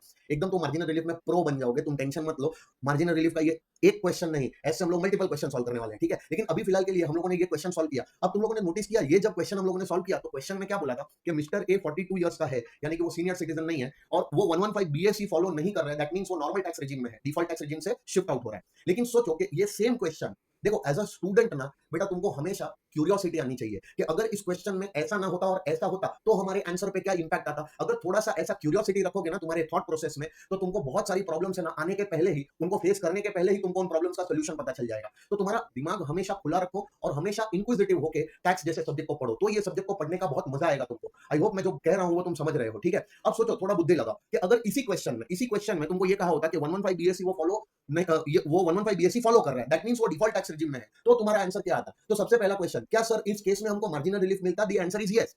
चाहे तुम डिफॉल्ट टैक्स रिजिम में जाते हो या फिर तुम नॉर्मल टैक्स रिजिम में जाते हो, दोनों में से कोई भी टैक्स रिजिम में तुम चल रहे हो, तुमको मार्जिनल रिलीफ तो मिलती ही है, बराबर है ना। लेकिन फर्क क्या पड़ जाता है कि जब तुम यहाँ पे टैक्स का अमाउंट निकालोगे ना बेटा, टैक्स इंक्लूडिंग सरचार्ज, तो अब ये जो टैक्स तुमने निकाला था, ये नॉर्मल रेट लगा के निकाला था, अब यहाँ पे यही टैक्स तुमको निकालना पड़ेगा बाय अप्लाइंग 115 बीएससी रेट। खाली इतना ही चेंज आने वाला है। आई होप ये समझ में आया, ठीक है। तो अब इसी सेम क्वेश्चन को मैं तुमको 2 मिनट का टाइम देता हूं, वीडियो थोड़ा पॉज करो और वीडियो पॉज करके तुम अब 115 बीएससी का टैक्स रेट लगाओ और 115 बीएससी का टैक्स रेट लगा के पहले टैक्स निकालो, फिर सरचार्ज निकालो और फिर सेम टू सेम कैलकुलेशन करके मेरे को बताओ कि मार्जिनल रिलीफ कितनी आने वाली है, ठीक है। चलो, तो मैं तुम्हारी वेट कर रहा हूं, ठीक है। सुनो, तो आई होप तुम लोगों ने सॉल्व किया, ठीक है। तो सॉल्व किया तो तुमको कितना आंसर आया? चलो आंसर वेरीफाई कर लो एक बार तुम्हारा। देखो, अगर तुम्हारी टोटल इनकम 51 लाख रुपीस है, ठीक है, और तुम 115 बीएससी फॉलो कर रहे हो, यानी कि डिफॉल्ट टैक्स रेजिम में हो, तो अब डेफिनेटली तुम्हारी टोटल इनकम पे जो टैक्स रेट लगेगा वो नॉर्मल रेट नहीं लगेगा, 115 बीएससी वाला रेट लगेगा। अब 115 बीएससी वाला रेट है सर, पहले 3 लाख पे कोई टैक्स नहीं है, फिर 3 लाख से 7 लाख वो वाले जो रेट्स है ना वो लगाने पड़ेंगे, ठीक है। अब सोचो कि तुम्हारी टोटल इनकम 15 लाख के ऊपर जाएगी, तो जितनी भी टोटल इनकम 15 लाख के ऊपर जाएगी, उस टोटल इनकम पे तुमको क्या भरना है? 30% टैक्स भरना है। तो 15 लाख के ऊपर टोटल इनकम कितनी जा रही है? 15 लाख से 51 लाख, तो total income 36 lakh rupees 15 lakh के ऊपर जा रही है, ठीक है। तो उस 36 लाख पे तुम कितना निकाल लो? 30% निकालो, तो तुम्हारा 10,80,000 टैक्स वहां पे बनेगा। और उसके पहले के स्लैब्स का, तो उसके पहले के स्लैब्स का कितना आएगा? 3 लाख तक तो नील है, फिर 3 लाख से 7 लाख, यानी कि 3 लाख से 7 लाख, 4 लाख रुपया जो आया उस पे 5% आएगा, दैट विल बी 20,000, ठीक है। फिर 7 लाख से लेकर 10 लाख, यानी कि 3 लाख, उस 3 लाख पे 10% मतलब 30,000 रुपया आ जाएगा। फिर तुम्हारा 10 लाख से 12 लाख, तो 10 लाख से 12 लाख मतलब 2 लाख रुपया, उस 2 लाख पे तुमको 15% देना है, मतलब वहां पे भी तुम्हारा टैक्स 30,000 हो जाएगा। और बाद में 12 लाख से लेकर 15 लाख, यानी कि उस 3 लाख पे तुमको देना है कितना परसेंट? 20%, तो वो 20% हो जाएगा 60,000, तो 60,000 ऐड कर लो, तो तुम्हारा टोटल टैक्स जो आ जाएगा 15 लाख तक के स्लैब का जितना भी टोटल टैक्स आ जाएगा वो 1,40,000 आ जाएगा। और 15 लाख के ऊपर जो तुमने ऑलरेडी टैक्स निकाला था वो कितना आ गया था? 10,80,000। तो अब तुम टोटल टैक्स निकालो तो तुमको पता चलेगा 12,20,000 रुपया आया होगा। आई होप अगर ये अमाउंट आया है तो सही जा रहे हो, बिल्कुल ठीक है। चलो, अब उस 12,20,000 पे तुमको यहाँ पे भी तो 10% का क्या लग जाएगा? सरचार्ज लग जाएगा ना, तो 1,22,000 सरचार्ज आ जाएगा।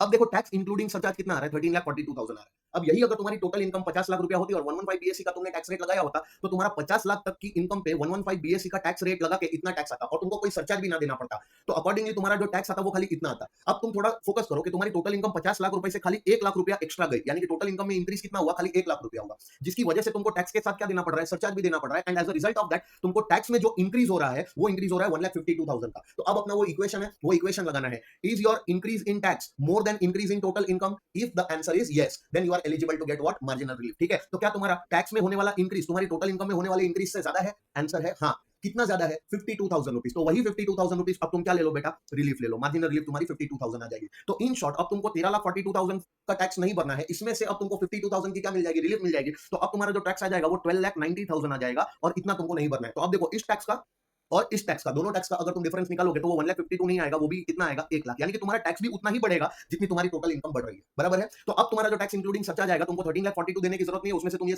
मार्जिनल रिलीफ क्लेम कर लो, तो तुम्हारा फाइनल टैक्स जो इंक्लूडिंग सरचार्ज आएगा वो इतना आएगा। और उस पे अब बेटा 4% दहेज लगाना भूलना नहीं है, ठीक है। तो ये दहेज तुमने यानी कि हेल्थ एंड एजुकेशन से 4% ले लिया, अब तुम्हारी ग्रॉस टैक्स लायबिलिटी कितनी आ गई? आई होप ये कैलकुलेशन भी तुमको समझ में आया, बहुत इजी कैलकुलेशन है। अब देखो, एग्जामिनेशन में क्या होगा कि हम लोगों ने यहाँ पे इस इलस्ट्रेशन में टोटल इनकम का फिगर कितना ले लिया? 51 लाख ले लिया। अब एग्जामिनेशन में ये फिगर कुछ भी हो सकता है, it can be 50,40,000 also, it can be 51,20,000 also, it can be 50,75,000 also, it can be any amount। देखो, 50 लाख के ऊपर अगर थोड़ा सा भी अमाउंट जा रहा है और वो अमाउंट बहुत ज्यादा नहीं है, थोड़ा सा ही अमाउंट जा रहा है, तो तुमको समझ जाने का कि उस क्वेश्चन में अगर टैक्स लायबिलिटी कैलकुलेट करने के लिए बोल रहे हैं तो डेफिनेटली हो ना हो इस क्वेश्चन में टैक्स लायबिलिटी कैलकुलेशन में कहीं ना कहीं मार्जिनल रिलीफ का कॉन्सेप्ट आने वाला है। अब एक और प्रो टिप तुमको देता हूं, याद रखना, मार्जिनल रिलीफ मिलने वाली है कि नहीं है वो तुमको चेक कर लेना है हेल्थ एंड एजुकेशन सेस लगाने के पहले। यानी कि जब तुम्हारे क्वेश्चन में जब तुम सॉल्व क्वेश्चन का जब सोल्यूशन करोगे तो उस सोल्यूशन को करने के टाइम पे जब तुम्हारी टैक्स लायबिलिटी कैलकुलेट होकर आ रही है, तो वो टैक्स लायबिलिटी का कैलकुलेशन जब तुम कर रहे हो तो बेसिक टैक्स के बाद तुमने सरचार्ज लगा दिया और सरचार्ज लगा के जो टैक्स इंक्लूडिंग सरचार्ज आया, अब बाद में तुम उस पे 4% हेल्थ एंड एजुकेशन सेस लगाने वाले हो। तो 4% हेल्थ एंड एजुकेशन सेस लगाने के पहले तुमको मार्जिनल रिलीफ का जो कॉन्सेप्ट है वो अप्लाई करना होता है और मार्जिनल रिलीफ वहां से क्लेम करनी होती है।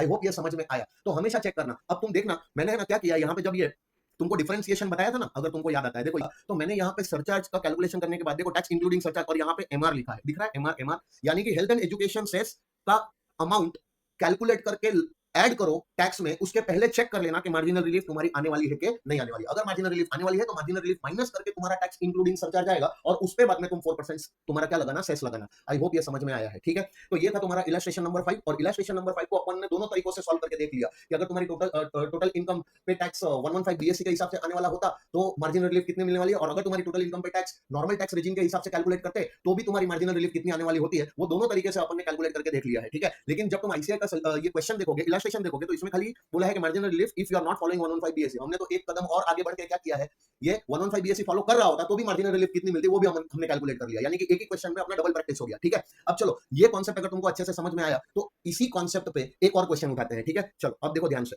तुम्हारा इलस्ट्रेशन नंबर 6, ये भी तुम्हारा मार्जिनल रिलीफ का ही क्वेश्चन है। पहले तुम क्वेश्चन पढ़ो, देखो compute the tax liability of mister B, जिसकी एज कितनी है 51 years, under the default tax regime. एक minute, under the default tax regime यानी कि यहां पे टैक्स का कैलकुलेशन वो लोग करने के लिए बोल रहे हैं एज पर 115 बीएससी, ठीक है।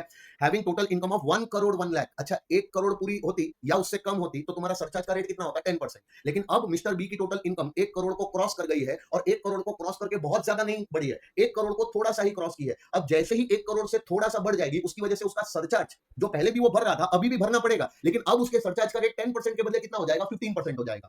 तो क्या इसकी वजह से भी तुमको मार्जिनल रिलीफ मिल सकता है? The answer is yes. यहां पे भी तुमको मार्जिनल रिलीफ क्लेम करना अलाउड होगा, क्योंकि यहां पे भी तुम्हारी जो टोटल इनकम है वो 1 करोड़ से बहुत ज्यादा नहीं जा रही है, मार्जिनली ऊपर जा रही है। अब यहां पे कैलकुलेशन कैसे होगा, सेम ठीक वैसे ही जैसे अपन ने पिछली बार किया था, ठीक है। लेकिन सुनो, अब assume that is total income comprises of what, salary income and income from house property and interest on fixed deposit. मतलब उसकी टोटल इनकम के अंदर कोई स्पेशल इनकम नहीं है, सारी टोटल इनकम नॉर्मल वाली है, जो 115 बीएससी के रेट्स पे क्या होने वाली है, टैक्सेबल होने वाली है। तो अब तुमको पूरी की पूरी टोटल इनकम पे तुम्हारा 115 बीएससी का रेट लगा के कैलकुलेशन करके देना है, ठीक है। आई होप ये समझ में आया क्वेश्चन। चलो तो मैं ये क्वेश्चन सॉल्व करूं उसके पहले मैं चाहता हूं कि तुम ये क्वेश्चन को खुद से एक बार अप्रोच करो, और क्या ये क्वेश्चन तुमसे सॉल्व हो पा रहा है कि नहीं हो पा रहा है। 2 मिनट के लिए वीडियो पॉज करो और फटाफट से चलो ये क्वेश्चन को अप्रोच करने का कोशिश करो। बेटा करना कुछ नहीं है, सेम काम करना है। जो ये क्वेश्चन जो तुम्हारी स्क्रीन पे दिख रहा है ना, ये क्वेश्चन में जो अपन ने काम किया है सेम टू सेम काम करना है।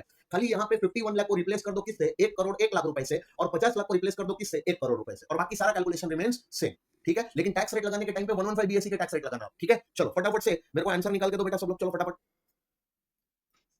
चलो तो आई होप सब लोगों ने ये किया होगा, ट्राई किया होगा क्वेश्चन, ठीक है। चलो देखो 1 करोड़ 1 लाख, 1 करोड़ 1 लाख 115 बीएससी फॉलो कर रहा है पहले। चलो 1 करोड़ 1 लाख पे अगर 115 बीएससी का रेट लगाया तो बेटा अब मैं टैक्स कैसे कैलकुलेट हुआ, अब इस टैक्स का बाइफरकेशन नहीं देने वाला हूं, तुम्हारा टैक्स का अमाउंट इतना आना चाहिए था। उस टैक्स पे अब तुम्हारा जो रेट ऑफ सरचार्ज हो जाएगा वो 10% ना होकर अब कितना हो जाएगा, 15% हो जाएगा, क्योंकि अब तुम्हारी टोटल इनकम 1 करोड़ को क्रॉस कर गई है, ठीक है। तो ये हो जाएगा तुम्हारा सरचार्ज। तो टैक्स इंक्लूडिंग सरचार्ज कितना आया, इतना आया। अब सोचो कि अगर तुम्हारी टोटल इनकम 1 करोड़ 1 लाख ना होती, खाली 1 करोड़ ही होती, तो 1 करोड़ होती तो तुमको टैक्स तो देना ही पड़ता है एज पर 115 बीएससी, इतना टैक्स देना पड़ता, और उस पे सरचार्ज जो तुम देते वो 15% ना देते, और कितना देते, खाली 10% ही देते। तो इन दैट केस तुम्हारा टैक्स इतना आता। अब टोटल इनकम खाली 1 लाख रुपया बढ़ी, उसकी वजह से तुमको टैक्स के साथ सरचार्ज 15% देना पड़ रहा है, जिसकी वजह से तुम्हारा टैक्स इतना आ रहा है। अगर टोटल इनकम 1 लाख रुपया ना बढ़ती तो तुमको खाली इतना टैक्स और वो भी 10% सरचार्ज देना पड़ता, और इतना ही टैक्स तुमको पे करना पड़ता। यानी कि टैक्स में जो इंक्रीज आया, टोटल इनकम 1 लाख रुपया बढ़ने की वजह से सरचार्ज 15% हो गया, उसकी वजह से जो टैक्स में इंक्रीज आया वो 1,69,000 का इंक्रीज आ गया।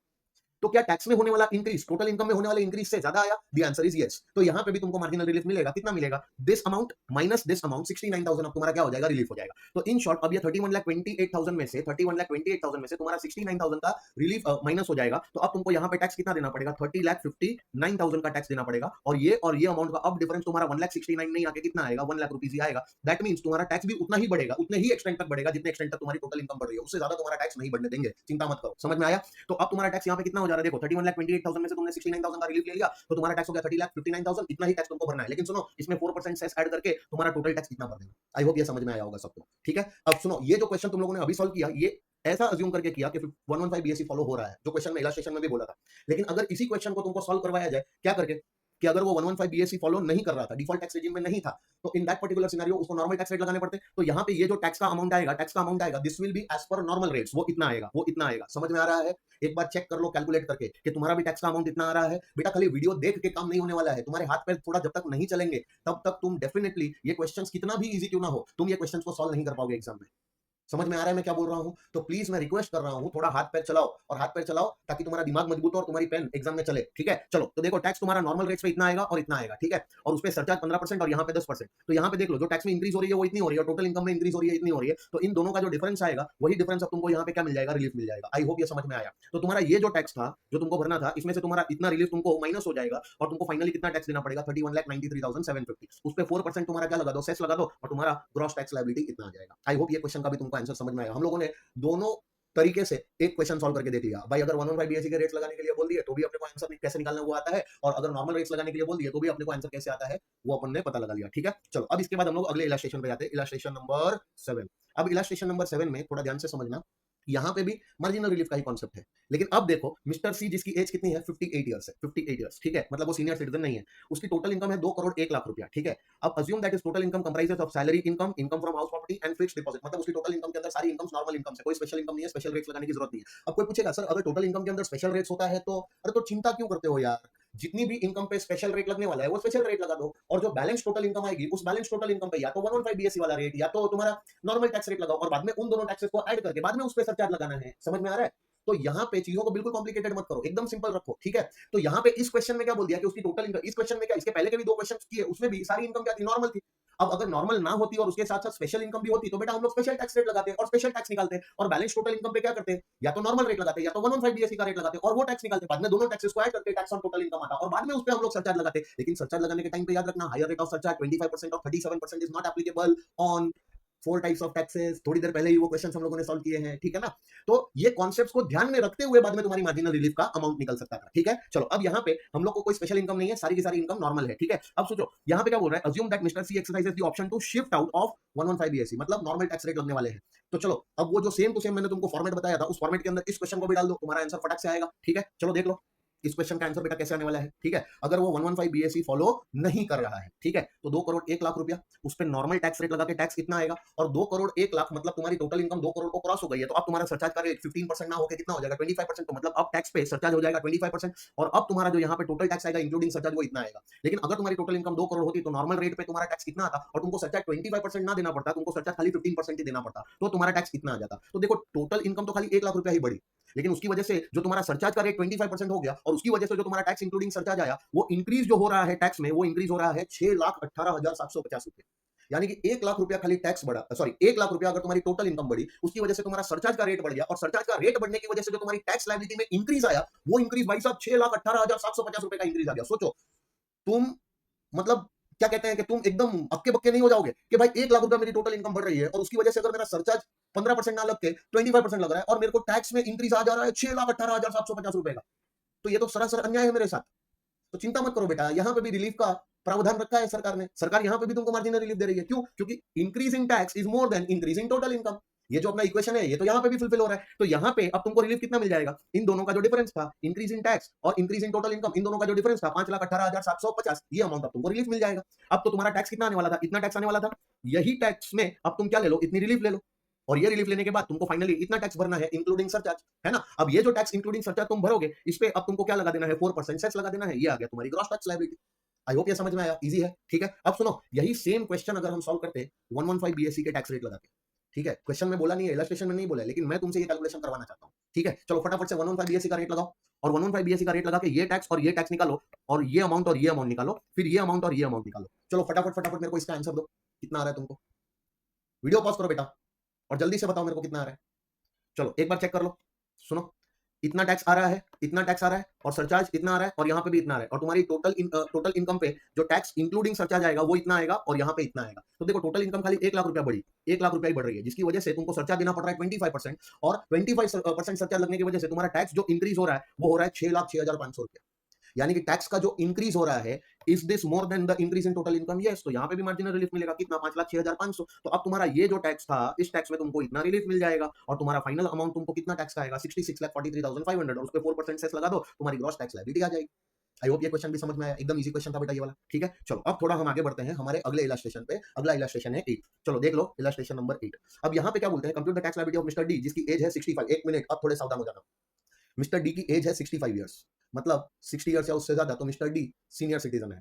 और अगर कहा जाए कि उसकी टैक्स लायबिलिटी निकालो एज पर नॉर्मल प्रोविजन, यानी कि 115 बीएससी से अगर वो शिफ्ट आउट हो रहा है, तो भाई साहब उसको जो बेसिक एग्जम्पशन लिमिट मिलेगी वो 2.5 लाख नहीं मिलेगी, वो 3 लाख रुपया मिलेगी। वहां पे थोड़ा सावधान हो जाना, ठीक है। चलो अब देखो ध्यान से, he is having the total income of 5 crore 1 lakh for the assessment year. अच्छा 5 करोड़ 1 लाख रुपया हो रही है, 5 करोड़। अच्छा देखो यहाँ पे है ना, इंस्टीट्यूट ने जितने भी क्वेश्चन रखे हैं ना, हर एक क्वेश्चन में वो लोग ने स्टैंडर्ड 1 लाख रुपया ही इनकम इंक्रीज हो रही है ये रखा है, ताकि तुमको कॉन्सेप्ट है ना समझने में प्रॉब्लम ना है। ऐसा हर बार जरूरी नहीं होगा कि टोटल इनकम खाली 1 लाख रुपया ही बढ़ रही है ना। मतलब जो 50 लाख की लिमिट है या 1 करोड़ की लिमिट है या फिर 2 करोड़ की लिमिट है या फिर 5 करोड़ की लिमिट है, उसके ऊपर जो टोटल इनकम इंक्रीज हो रही है वो हर बार ऐसा नहीं होगा कि 1 लाख रुपया ही इंक्रीज होगा। कभी हो सकता है कि वो 50,000 रुपया इंक्रीज हो रही हो, कभी हो सकता है कि वो 1,25,000 इंक्रीज हो रही है, कभी हो सकता है कि वो 80,000 रुपीज इंक्रीज हो रही है, कभी हो सकता है कि वो 2 लाख रुपया इंक्रीज हो रही है, कभी हो सकता है कि वो 2.5 लाख रुपया इंक्रीज हो रही है। तो तुमको देखना है कि टोटल इनकम एकदम मार्जिनली यानी कि थोड़ा सा ही अमाउंट ऊपर जा रही है, तो वो थोड़ा सा अमाउंट कितना हो सकता है, वो तो कितना भी हो सकता है, लेकिन अपने हर क्वेश्चन में इंस्टीट्यूट ने एक स्टैंडर्डाइजेशन फॉलो किया है और क्या किया है कि टोटल इनकम खाली 1 लाख रुपया ही बढ़ी है ऐसा दिखाया है। लेकिन हर बार ये जरूरी नहीं है कि टोटल इनकम खाली 1 लाख रुपया ही बढ़ेगी। समझ में आ रहा है? चलो अब ध्यान से सुनो। Assume that is total income comprises of salary income, house property income and interest on fixed deposits. यानी कि यहाँ पे भी इस क्वेश्चन में भी इंस्टीट्यूट ने कोई स्पेशल इनकम नहीं डाली है,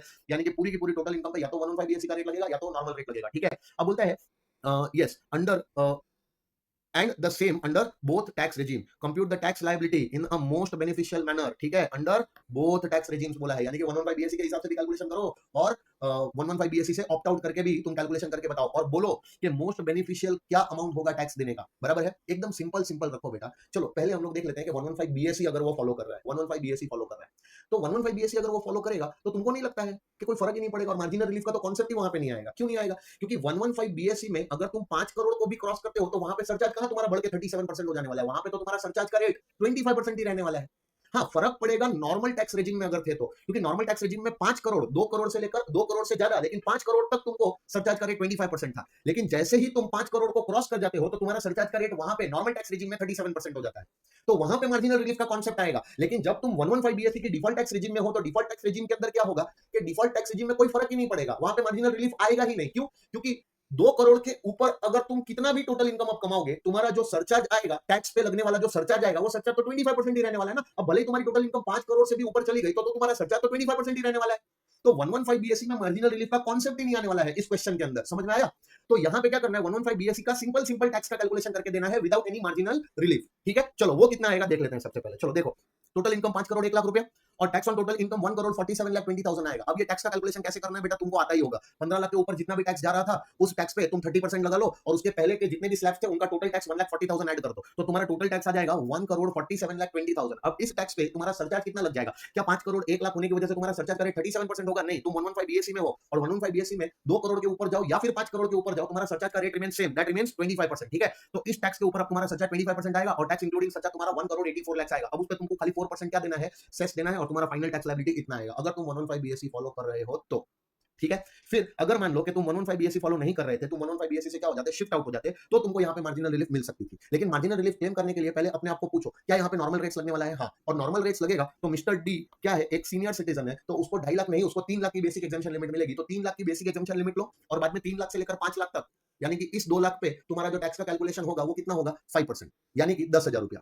और बाद में जो तुम्हारा 5 लाख से लेकर 10 लाख तक का जो टोटल इनकम होगा, यानी कि 5 लाख रुपया, उस पे 20% लगाओ, दैट विल बी 1 लाख। तो 10,000 प्लस 1 लाख विल बी 1,10,000 और तुम्हारी टोटल इनकम जो 10 लाख के ऊपर जा रही है वो कितनी जा रही है भाई साहब? तो 10 लाख के ऊपर तुम 5 करोड़ 1 लाख माइनस अगर 10 लाख करोगे तो तुम्हारा 4 करोड़ 91 लाख रुपीस जो है वो 10 लाख के ऊपर की टोटल इनकम है, उसमें तुम कितना निकालोगे, 30%। और उसमें अगर तुमने 30% निकाला और उसमें अगर तुमने 1,10,000 ऐड कर दिया तो तुम्हारा 1 करोड़ 48 लाख 40,000 टैक्स आएगा। और बेटा यहाँ पे अब तुम्हारा सरचार्ज का रेट 37% हो जाएगा क्योंकि तुम्हारी टोटल इनकम 5 करोड़ को क्रॉस कर गई है ना। तो अब यहाँ पे सरचार्ज का रेट 37% आ जाएगा और इसकी वजह से टैक्स इंक्लूडिंग सरचार्ज तुम्हारा 2 करोड़ 3,30,800 रुपया आएगा।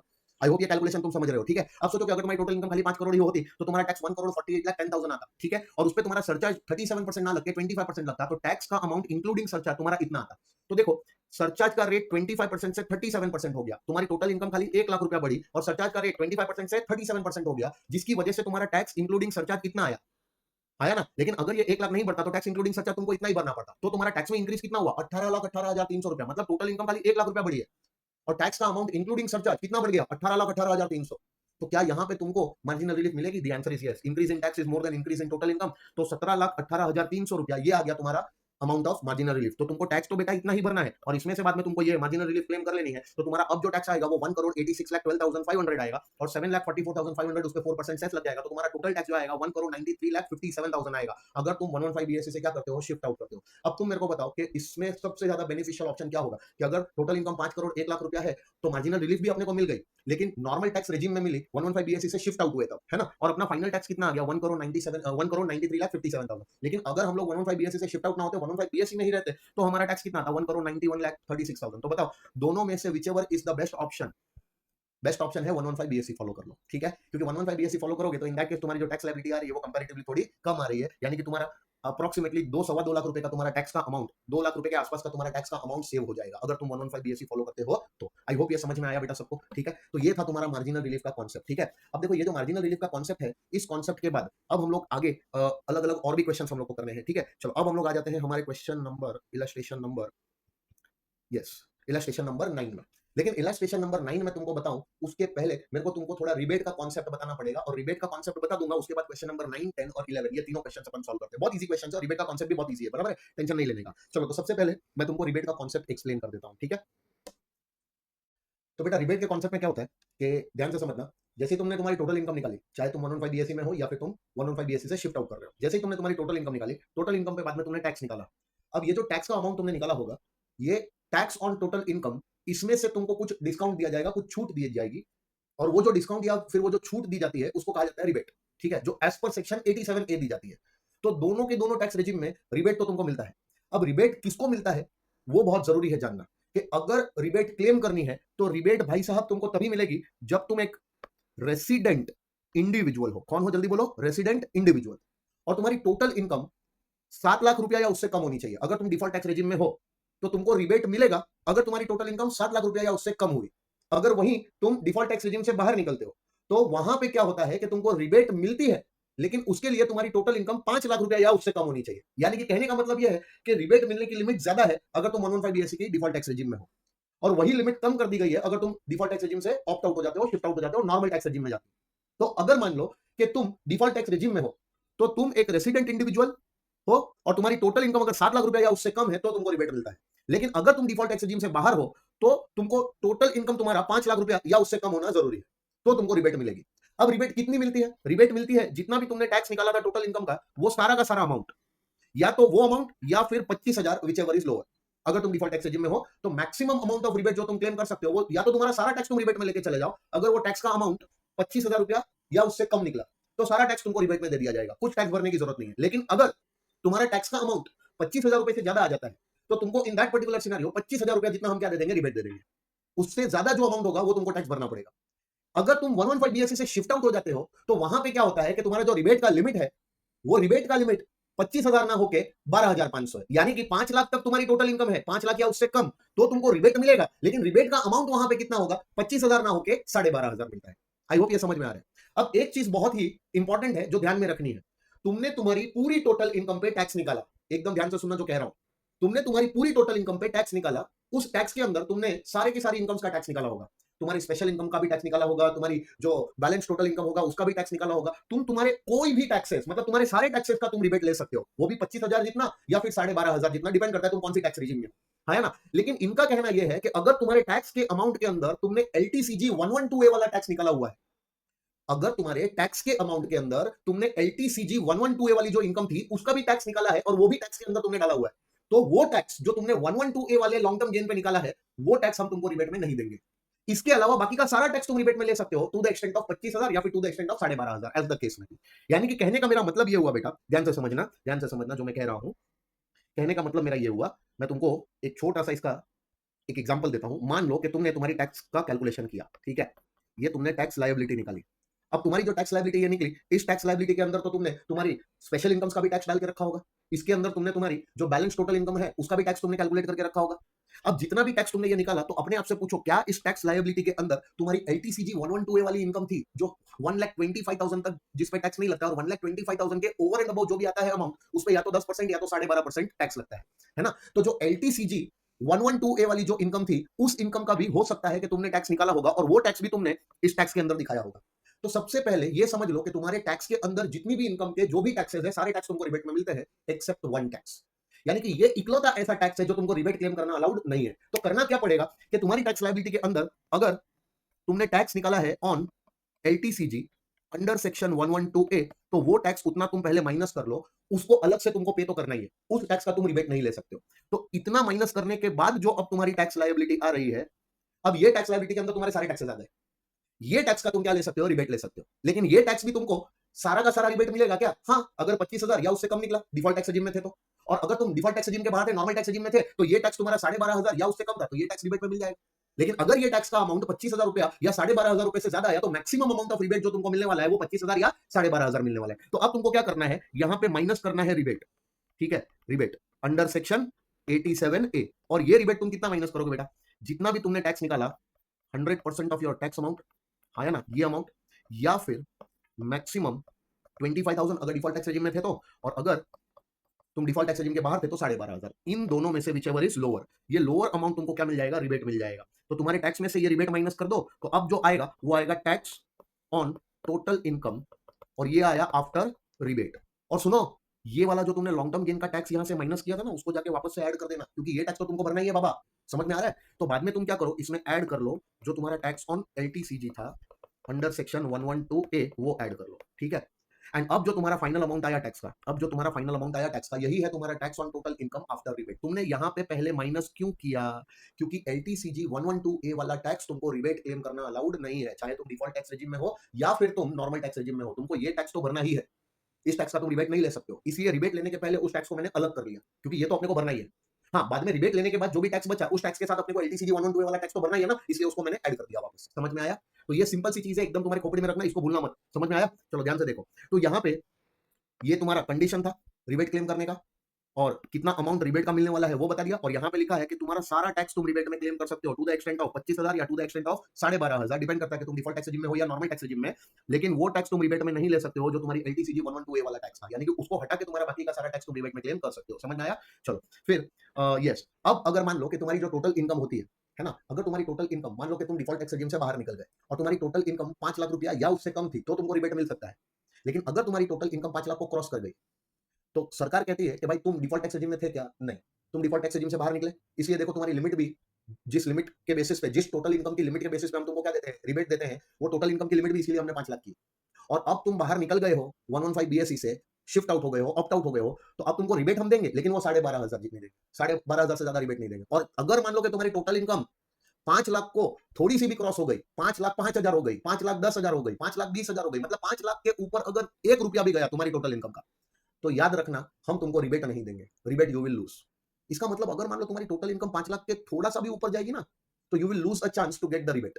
बराबर? यानी कि सरकार चाहती है कि तुम 115 बीएससी का जो टैक्स रेजिम है उसको छोड़ के बाहर ना निकलो, तुमको यहाँ पे 115 बीएससी की जो डिफॉल्ट टैक्स रेजिम है उसको उसमें पकड़ के रखना चाहती है। इसीलिए यहाँ पे सरकार क्या कर रही है, तुमको higher rate of higher amount of rebate तुमको ऑफर कर रही है, और तुमको रिबेट मिले इसके लिए तुम्हारी टोटल इनकम की लिमिट भी 5 लाख से बढ़ा के कितनी रखी है, 7 लाख रुपए रखी है। अब तुमको यहाँ पे बनाए रखने के लिए वो लोग तुमको क्या कह रहे हैं पता है, कि अगर मान लो कि तुम्हारी total income default tax regime में थे और तुम्हारी टोटल इनकम 7 लाख या उससे कम होती, तो तुमको रिबेट मिलता ही। लेकिन अगर तुम्हारी टोटल इनकम 7 लाख रुपए को क्रॉस भी कर जाएगी, और क्रॉस करके कुछ 7 लाख से 8 लाख 9 लाख 10 लाख नहीं, उतनी नहीं, 7 लाख से अगर थोड़ा सा क्रॉस करती है, मार्जिनल अमाउंट ऑफ इंक्रीज होता है तुम्हारी टोटल इनकम में, जिसकी वजह से तुम्हारी टोटल इनकम 7 लाख को क्रॉस कर गई, जिसकी वजह से ऐसा हो सकता है कि तुमको रिबेट ना मिले, अब तुमको सारा टैक्स भरना पड़ेगा। तो यहाँ पे तुमको प्रॉब्लम ना आए, कठिनाई ना आए, इसलिए सरकार तुमको यहाँ पे भी क्या कर रही है, रिबेट ऑफर कर रही है, इवन दो तुम्हारी टोटल इनकम 7 लाख को थोड़ा सा क्रॉस कर जाए। यानी कि कहने का मतलब ये है कि अगर तुम्हारी टोटल इनकम, तुम नॉर्मल टैक्स रेजिम में हो, डिफॉल्ट टैक्स रेजिम से बाहर निकल गए, नॉर्मल टैक्स रेजिम में हो, और तुम्हारी टोटल इनकम अगर 5 लाख को क्रॉस कर जाती है, तो भाई तुम भूल जाओ कि तुमको रिबेट मिलेगा। लेकिन अगर तुम नॉर्मल टैक्स रेजिम में नहीं हो और तुम 115 बीएससी की डिफॉल्ट टैक्स रेजिम में ही हो, और तुम्हारी टोटल इनकम थोड़ी सी, यानी कि स्लाइटली अगर 7 लाख से ज्यादा जा रही है, बहुत ज्यादा नहीं जा रही है, स्लाइटली अगर 7 लाख रुपए से ज्यादा जा रही है, तो भी तुम चिंता मत करो, हम तुमको उस केस में भी रिबेट तो अलाउ करेंगे। लेकिन यहाँ पे तुमको जो हम रिबेट देंगे वो 25,000 रुपया जितना रिबेट नहीं देंगे, अब हम तुमसे रिबेट का कैलकुलेशन यहाँ पे अलग तरीके से करवाएंगे। अब ये कैलकुलेशन कैसे होगा, एकदम सिंपल, तुम बताओ कि तुम्हारी जो टोटल इनकम है जो 7 लाख के ऊपर जा रही है वो कितनी जा रही है, मतलब जैसा कैलकुलेशन अपन ने मार्जिनल रिलीफ के केस में किया था ना, बस उससे मिलता जुलता ही कैलकुलेशन है यहाँ पे। अगर तुमने मार्जिनल रिलीफ का कॉन्सेप्ट अच्छे से समझ लिया था ना, तो उससे मिलता जुलता ही एक छोटा सा कॉन्सेप्ट है, थोड़ा सा अगर दिमाग खुला रखोगे तो एकदम तुमको कैलकुलेशन दिमाग में घुस जाएगा। और यही कैलकुलेशन मैं तुमको क्वेश्चन के अंदर भी करवाऊंगा, खाली पहले सुन लो जो बोल रहा हूँ। क्या कह रहा हूँ कि तुम्हारी टोटल इनकम 7 लाख के ऊपर कितनी गई, तो जितनी भी टोटल इनकम तुम्हारे 7 लाख के ऊपर जा रही है, वो अमाउंट को तुम क्या ले लो, ए ले लो, उसको बुलाओ ए। और अब उसी टोटल इनकम पे तुम क्या निकाल लो, टैक्स निकाल लो, टैक्स का अमाउंट निकाल लो, वो बना दो बी। और सुनो सुनो, तुम 115 बीएससी के डिफॉल्ट टैक्स रेजिम में हो, तो 115 बीएससी वाले रेट्स लगा के पहले टैक्स निकालो इस वाली टोटल इनकम पे, ये जो टैक्स आया इसको क्या बुलाने का, बी। अब तुम अपने आप से क्वेश्चन करो, क्या बी वाला अमाउंट ए वाले अमाउंट से ज्यादा है? अगर आंसर आता है यस, अगर बी वाला अमाउंट ए वाले अमाउंट से क्या निकला, ज्यादा निकला, बी वाला अमाउंट ए वाले अमाउंट से क्या निकला, ज्यादा निकला, तो इन दैट केस तुमको रिबेट मिलेगा। यानी कि तुम्हारा टैक्स का अमाउंट, जो टोटल इनकम का टैक्स है, वो टैक्स का अमाउंट अगर टोटल इनकम में होने वाले इंक्रीज के अमाउंट से ज्यादा निकला, तो तुमको रिबेट मिलेगा। यानी कि B should be higher than A. लेकिन अगर वही बी का अमाउंट ए के अमाउंट जितना या उससे कम निकला, तो तुमको कोई रिबेट नहीं मिलेगा। बराबर है? तो फिर तुमको सारा टैक्स भरना पड़ेगा। लेकिन अगर बी वाला अमाउंट ए वाले अमाउंट से ज्यादा निकला, तो तुमको रिबेट मिलेगा। और रिबेट कितना मिलेगा, बी माइनस ए करके जो अमाउंट आएगा वो तुम रिबेट ले लो। अब इसी चीज को समझने के लिए हम लोग क्या करते हैं, एक दो एग्जांपल्स बनाते हैं, ठीक है। चलो देखना मैं क्या एग्जांपल बनाता हूं, ध्यान से देखो। अगर मान लो कि तुम 115 बीएसी फॉलो करते हो, 115 बीएसी फॉलो कर रहे हो, ठीक है, और तुम्हारी मान लो टोटल इनकम जो आ गई, वो टोटल इनकम आ गई 7,10,000, 7,10,000 आ गई, है ना। अब तुमको बोल रहे हैं कि यहाँ पे टैक्स निकालो। अब थोड़ा सोचो, तुम ही असेसी हो और तुम्हारी टोटल इनकम अगर 7 लाख या उससे कम होती तो तुमको रिबेट मिलता, क्या मिलता? 25,000 जितना रिबेट मिल जाता, है ना। और सोचो कि अगर तुम्हारी टोटल इनकम 7 लाख से थोड़ी सी एक्स्ट्रा आई, बहुत ज्यादा थोड़ी एक्स्ट्रा आ गई है, 7 लाख के ऊपर कितनी गई? 10,000। मतलब यहां से अगर तुम 7 लाख की टोटल इनकम तुम्हारी माइनस कर दो तो तुमको पता चलेगा कि तुम्हारी टोटल इनकम तो 7 लाख के ऊपर गई है, लेकिन कितनी गई? खाली 10,000 रुपया ही ऊपर गई। इसको ए बोला। अब इसकी वजह से अगर मान लो कि तुम्हारे हाथ से रिबेट चला गया, तो पूरा का पूरा रिबेट तुम्हारे हाथ से चला गया। मतलब जो 25,000 तक तुमको रिबेट मिल सकता था, वो सारा का सारा रिबेट तुम्हारे हाथ से चला गया। और इस पूरी टोटल इनकम पे तुमको क्या भरना पड़ेगा? अब टैक्स भरना पड़ेगा। अब सोचो कि इस पे तुमको टैक्स कितना भरना पड़ेगा? पहले 3 लाख पे जीरो, फिर 3 लाख से लेकर 7 लाख, मतलब 4 लाख रुपए पे 5%, मतलब 20,000 रुपया। और 7 लाख से 7 लाख 10,000, 7 लाख के ऊपर टोटल इनकम जा रही है, लेकिन 7 लाख के ऊपर 10,000 की जो इनकम है, उस 10,000 पे अब तुमको 10% यानी कि 1,000 रुपया टैक्स, मतलब नील प्लस 20,000 प्लस 1,000, मतलब इसका तुमको टैक्स 21,000 आ जाएगा। इसको तुम भी बुलाओ। अब सोचो, ये थोड़ा बुद्धि तुम्हारा चलाओ कि तुम्हारी टोटल इनकम खाली 10,000 रुपया बढ़ रही है, खाली 10,000 रुपया बढ़ रही है। अब उसकी वजह से सारा का सारा रिबेट का अमाउंट तुम्हारे हाथ से चला जाए और तुमसे पूरा 21,000 टैक्स पे करवा दिया जाए, तो ये अच्छी बात नहीं है। सरकार यहां पे तुमसे थोड़ा सा इमोशनल हो रही है, इमोशनल होकर तुमको थोड़ा सा बेनिफिट देने की कोशिश कर रही है। क्या बेनिफिट देने की कोशिश कर रही है? कि भाई तुम्हारी टोटल इनकम पे यानी कि 7,10,000 पे क्या आने वाला ये टैक्स का अमाउंट, क्या ये टैक्स का अमाउंट तुम्हारी टोटल इनकम में होने वाले इंक्रीज से ज्यादा आया है? हाँ, मतलब क्या बी ए से ज्यादा आया? The answer is yes. अगर बी का अमाउंट ज्यादा आ जाता है ए के अमाउंट से, इन दैट पर्टिकुलर सिनेरियो बेटा तुमको क्या मिल जाएगा? रिबेट मिल जाएगा। अब रिबेट कितना मिलेगा? तो बी माइनस ए कर दो, कितना आया? 21,000 माइनस 10,000 कर दो, वो अमाउंट यानी कि कितना आया? 11,000 रुपया। वो 11,000 हम तुमको रिबेट देंगे, पूरा 25,000 रिबेट नहीं देंगे। लेकिन इसका मतलब ये नहीं है कि रिबेट ही नहीं मिलेगा, रिबेट मिलेगा, लेकिन 11,000 रुपया रिबेट मिलेगा। अब तुम हमको बताओ कि तुम्हारा टैक्स टोटल इनकम कितना था? 7,10,000। उस पर तुमको टैक्स कितना भरना था? 21,000। तो 21,000 पूरा मत भरो, उस 21,000 में से 11,000 की क्या ले लो? रिबेट ले लो। अब कितना आया? 10,000 रुपया। तो तुम्हारा टोटल इनकम भी 10,000 रुपया ही बढ़ा। और अब हम तुम्हारे से टैक्स पूरा 21,000 नहीं लेके, टैक्स भी हम तुमसे 10,000 रुपया ही लेंगे। मतलब जितने एक्सटेंट से तुम्हारी टोटल इनकम बढ़ी, उतना ही हम तुमसे एक्स्ट्रा टैक्स लेंगे, पूरा 21,000 टैक्स नहीं लेंगे। आई होप ये फंडा क्लियर हुआ, तुम्हारी खोपड़ी में बैठा, समझ में आ रहा है। लेकिन प्लीज प्लीज प्लीज ऐसा तभी करना जब तुम 115 बीएसी की डिफॉल्ट टैक्स रेजिम में हो। और अगर तुम 115 बीएसी से शिफ्ट आउट हो गए हो, नॉर्मल टैक्स रेजिम में हो, तो वहां तो सबसे पहले टोटल इनकम 5 लाख रुपया या उससे कम होनी चाहिए, तब जाके तुमको रिबेट मिलेगा, वो भी 12,500 रुपया मैक्सिमम। और अगर वहां पे टोटल इनकम 5 लाख को क्रॉस कर जाती है, तो बेटा वहां पे तो रिबेट भूल ही जाओ। लेकिन ऐसा यहां पे हो सकता है कि टोटल इनकम 7 लाख से स्लाइटली ऊपर जाती है। अब यहाँ पे 7,10,000 मैंने खाली एक एग्जांपल लिया है, यहाँ पे 7,05,000 भी हो सकता था, यहाँ पे 7,08,000 भी हो सकता था, यहाँ पे 7,15,000 भी हो सकता था, यहाँ पे 7,20,000 भी हो सकता था। समझ में आ रहा है। एक सर्टेन एक्सटेंट तक ऐसा होगा कि तुम्हारी टोटल इनकम एक्स्ट्रा आई और तुम्हारा टैक्स का जो अमाउंट आ रहा है, उस टोटल इनकम पे जो तुम्हारा टैक्स का अमाउंट आ रहा है, वो टैक्स का अमाउंट टोटल इनकम में होने वाले इंक्रीज से भी ज्यादा आ रहा है, तब तक तुमको ये रिबेट दे सकते हैं। समझ में आया? चलो, तो अब हम एक काम करते हैं, हमारा जो इलस्ट्रेशन है आईसीआई का, उस इलस्ट्रेशन में भी ये कॉन्सेप्ट तुमको कहीं ना कहीं देखने को मिलेगा, बराबर है। तो पहले क्या तुमको रिबेट का कॉन्सेप्ट समझ में आया? अगर आया तो अब तुमको ये जो इलस्ट्रेशन हम करने जा रहे हैं, वो इलस्ट्रेशन एकदम इजी लगने वाले हैं। चलो एक एक करके फटाफट से हम लोग क्या कर रहे हैं, इलस्ट्रेशन कर रहे हैं। इलस्ट्रेशन नंबर 9 पे आ जाओ, ठीक है। चलो इलस्ट्रेशन नंबर 9 पे, हाँ, ध्यान से देखो। अब मिस्टर राघव, एजेड 26 ईयर्स, मतलब सीनियर सिटीजन नहीं है, रेसिडेंट है, has a total income of 6,50,000 comprising salary income and interest on bank deposits, मतलब कोई स्पेशल इनकम नहीं है। Compute his tax liability under the default tax regime, under the default tax regime बोला है, ठीक है। अब सुनो, अगर डिफॉल्ट टैक्स रेजिम है तो पहले पूछो अपने आप को, तो डिफॉल्ट टैक्स रेजिम के रेट्स वो 3 लाख, 3 लाख से 7 लाख, 7 लाख से 10 लाख, वही वाले रेट लगेंगे। तो वो रेट लगा के सबसे पहले अगर तुमने टैक्स निकाला तो 6.5 लाख रुपए की तुम्हारी टोटल इनकम है, उस पर तुम्हारा टैक्स का अमाउंट आ जाएगा 17,500। मतलब पहले 3 लाख रुपए पे कोई टैक्स नहीं आएगा, फिर 3 लाख से 7 लाख नहीं बेटा, 3 लाख से 6.5 लाख, 3.5 लाख पे कितना परसेंट लगाओगे? 3.5 लाख पे तुम्हारा टैक्स का जो रेट आ जाएगा वो आएगा 5%। तो 3.5 लाख इंटू 5% अगर करोगे तो 17,500 तुम्हारा टैक्स आएगा। अब ये टैक्स तुमको भरना पड़ेगा। लेकिन सुनो, अपने आप से क्वेश्चन पूछो, क्या राघव एक इंडिविजुअल है? हाँ। क्या वो रेसिडेंट है? हाँ। क्या वो 115 बीएससी फॉलो कर रहा है? हाँ। और क्या उसकी टोटल इनकम 7 लाख या उससे कम है? हाँ। तो राघव को क्या मिलेगा? राघव को रिबेट मिल जाएगा। और उसका रिबेट कितना मिलेगा? जितना भी टैक्स था वो सारा अमाउंट, या फिर 25,000, विच एवर इज लोअर, तो उसका सारा का सारा टैक्स उसको क्या मिल जाएगा? रिबेट में मिल जाएगा। अकॉर्डिंगली उसकी फाइनल टैक्स लायबिलिटी आ जाएगी। एकदम इजी क्वेश्चन था। लेकिन अगर यहाँ पे राघव 115 बीएससी फॉलो नहीं कर रहा होता, तो उसको सारी की सारी टोटल इनकम पे जो टैक्स निकालना पड़ता, वो नॉर्मल रेट पे निकालना पड़ता, और वो सारा का सारा टैक्स उसको हेल्थ एंड एजुकेशन सेस के साथ भरना पड़ता, विदाउट गेटिंग एनी रिबेट, क्योंकि वहां पे रिबेट की लिमिट 5 लाख रुपया और इसकी टोटल इनकम 5 लाख को क्रॉस हो चुकी है। समझ में आया? तो अब समझो, ये एकदम इजी वाला क्वेश्चन था, ठीक है। अब सोचो, यहाँ पे इलस्ट्रेशन नंबर 10 पे आ जाओ और सोचो कि अगर पवन बोल के बंदा है और उसकी एज है 35 ईयर्स, ठीक है, और वो रेसिडेंट है और उसकी टोटल इनकम है 7,15,000। एक मिनट, 7,15,000, तो 7 लाख से थोड़ा सा ऊपर गई, बराबर है। और उस इनकम में सैलरी और बैंक एफडी की इनकम है और वो डिफॉल्ट टैक्स रेजिम में टैक्स पे करना चाहता है तो उसकी टैक्स लायबिलिटी अपने को डिफॉल्ट टैक्स रेजिम में कंप्यूट करनी पड़ेगी, ठीक है। चलो अब थोड़ा सा लॉजिक लगाओ, मेरे को सबसे पहले है ना बताओ टोटल इनकम कितनी है, 7,15,000। चलो तुम लोग कैलकुलेशन करना फटाफट से, ठीक है। पवन की total income default tax regime में है 115 बीएससी, तो पवन की टोटल इनकम कितनी है, 7,15,000। 7,15,000 रुपए, चलो टैक्स निकालो, पहले 3 लाख पे निल, फिर 3 लाख से 7 लाख, उस 4 लाख रुपए पे 5% मतलब 20,000 आएगा, और 7 लाख से ऊपर जा रही है टोटल इनकम, 10 लाख तक नहीं जा रही है, 7,15,000 तक जा रही है, तो उस 15,000 पे टैक्स लगेगा 10%, मतलब 1,500 रुपया। तो टैक्स कितना हो जाएगा बेटा, देखो यहाँ पे टोटल इनकम अगर उसकी है 7,15,000, तो उस पे उसका टैक्स का अमाउंट कितना हो जाएगा, टैक्स का अमाउंट हो जाएगा 21,500, ठीक है। अब सोचो कि टोटल इनकम 7 लाख अगर होती या उससे कम होती तो उसको रिबेट मिलता कि नहीं मिलता, मिलता है ना। तो टोटल इनकम 7 लाख के ऊपर कितनी गई, 7 लाख के ऊपर 15,000 रुपया टोटल इनकम गई, ये आ गया ए और ये आ गया बी। अब तुम थोड़ा देख के बताओ, क्या बी वाला अमाउंट, टैक्स वाला अमाउंट टोटल इनकम में होने वाले इंक्रीज से ज्यादा है, हाँ। तो अगर बी इज ग्रेटर देन ए, तो समझ जानेगा कि इधर अपने को रिबेट मिलने वाला है। कितना रिबेट मिलेगा, बी में से ए माइनस कर दो, तो बी में से ए माइनस किया, बी में से ए माइनस किया तो कितना आया, 6,500। मतलब सरकार बोल रही है कि तुम्हारी टोटल इनकम इतनी है, तुम्हारा टैक्स कितना है ना, और तुम्हारी टोटल इनकम तो खाली 15,000 रुपया ही बढ़ी, और 15,000 रुपया बढ़ गया, उसकी वजह से हम तुमसे इतना पूरा का पूरा अमाउंट अगर टैक्स ले ले तो हमको थोड़ा अच्छा नहीं लग रहा है, हमको थोड़ा बुरा फील हो रहा है तुम्हारे। तो एक काम करो, तुम हमारे पास से 6,500 रुपए की क्या ले जाओ, रिबेट ले जाओ, तो इस अमाउंट में से तुमको रिबेट मिल जाएगा। तो 21,500 में से अगर तुमने इतना रिबेट माइनस कर दिया, तो अब हम तुमसे टैक्स कितना लेंगे बेटा, टैक्स अब हम तुमसे 21,500 ना लेके 15,000 का ही टैक्स अमाउंट हम तुमसे वसूल करेंगे। समझ में आया। अब ये 15,000 इस पे तुमको 4% हेल्थ एंड एजुकेशन सेस भी लगेगा ना, क्योंकि टैक्स ऑन टोटल इनकम निकाला, फिर तुमने उसमें से रिबेट लिया, तो रिबेट लेने के बाद जो तुम्हारा टैक्स आया वो 15,000, लेकिन सरकार अपना दहेज थोड़ी छोड़ने वाली है 4%, तो वो 4% सेस लगा दो, तो 15,000 का 4% will be 15,000 into 4% will be 600 रुपया। तो तुम्हारा टोटल जो टैक्स तुमसे हम वसूल करेंगे वो कितना वसूल करेंगे, 15,600 रुपया। आई होप ये समझ में आया होगा, ठीक है। तो देखो यही वाला कैलकुलेशन यहाँ पे फाइनल तुम्हारे सामने आ गया, ठीक है। अब उसके बाद 11 पे आ जाते हैं। 11, चलो 11 का आंसर तुम मेरे को निकाल के दो, 11 का आंसर तुम मेरे को निकाल के दो। Mister Piyush, aged 35 years, resident है इंडिया में, उसकी टोटल इनकम 4,15,000 है, comprising his salary income and interest on bank deposit. Compute his tax liability for the assessment year 25-26 if he exercises the option to shift out of the default tax regime. एक minute, अब वो default tax regime में नहीं है, shift out हो रहा है, और शिफ्ट आउट हो रहा है तो याद रखना उसकी टोटल इनकम 4,15,000 रुपए बताइए, मतलब 5 लाख या उससे कम है।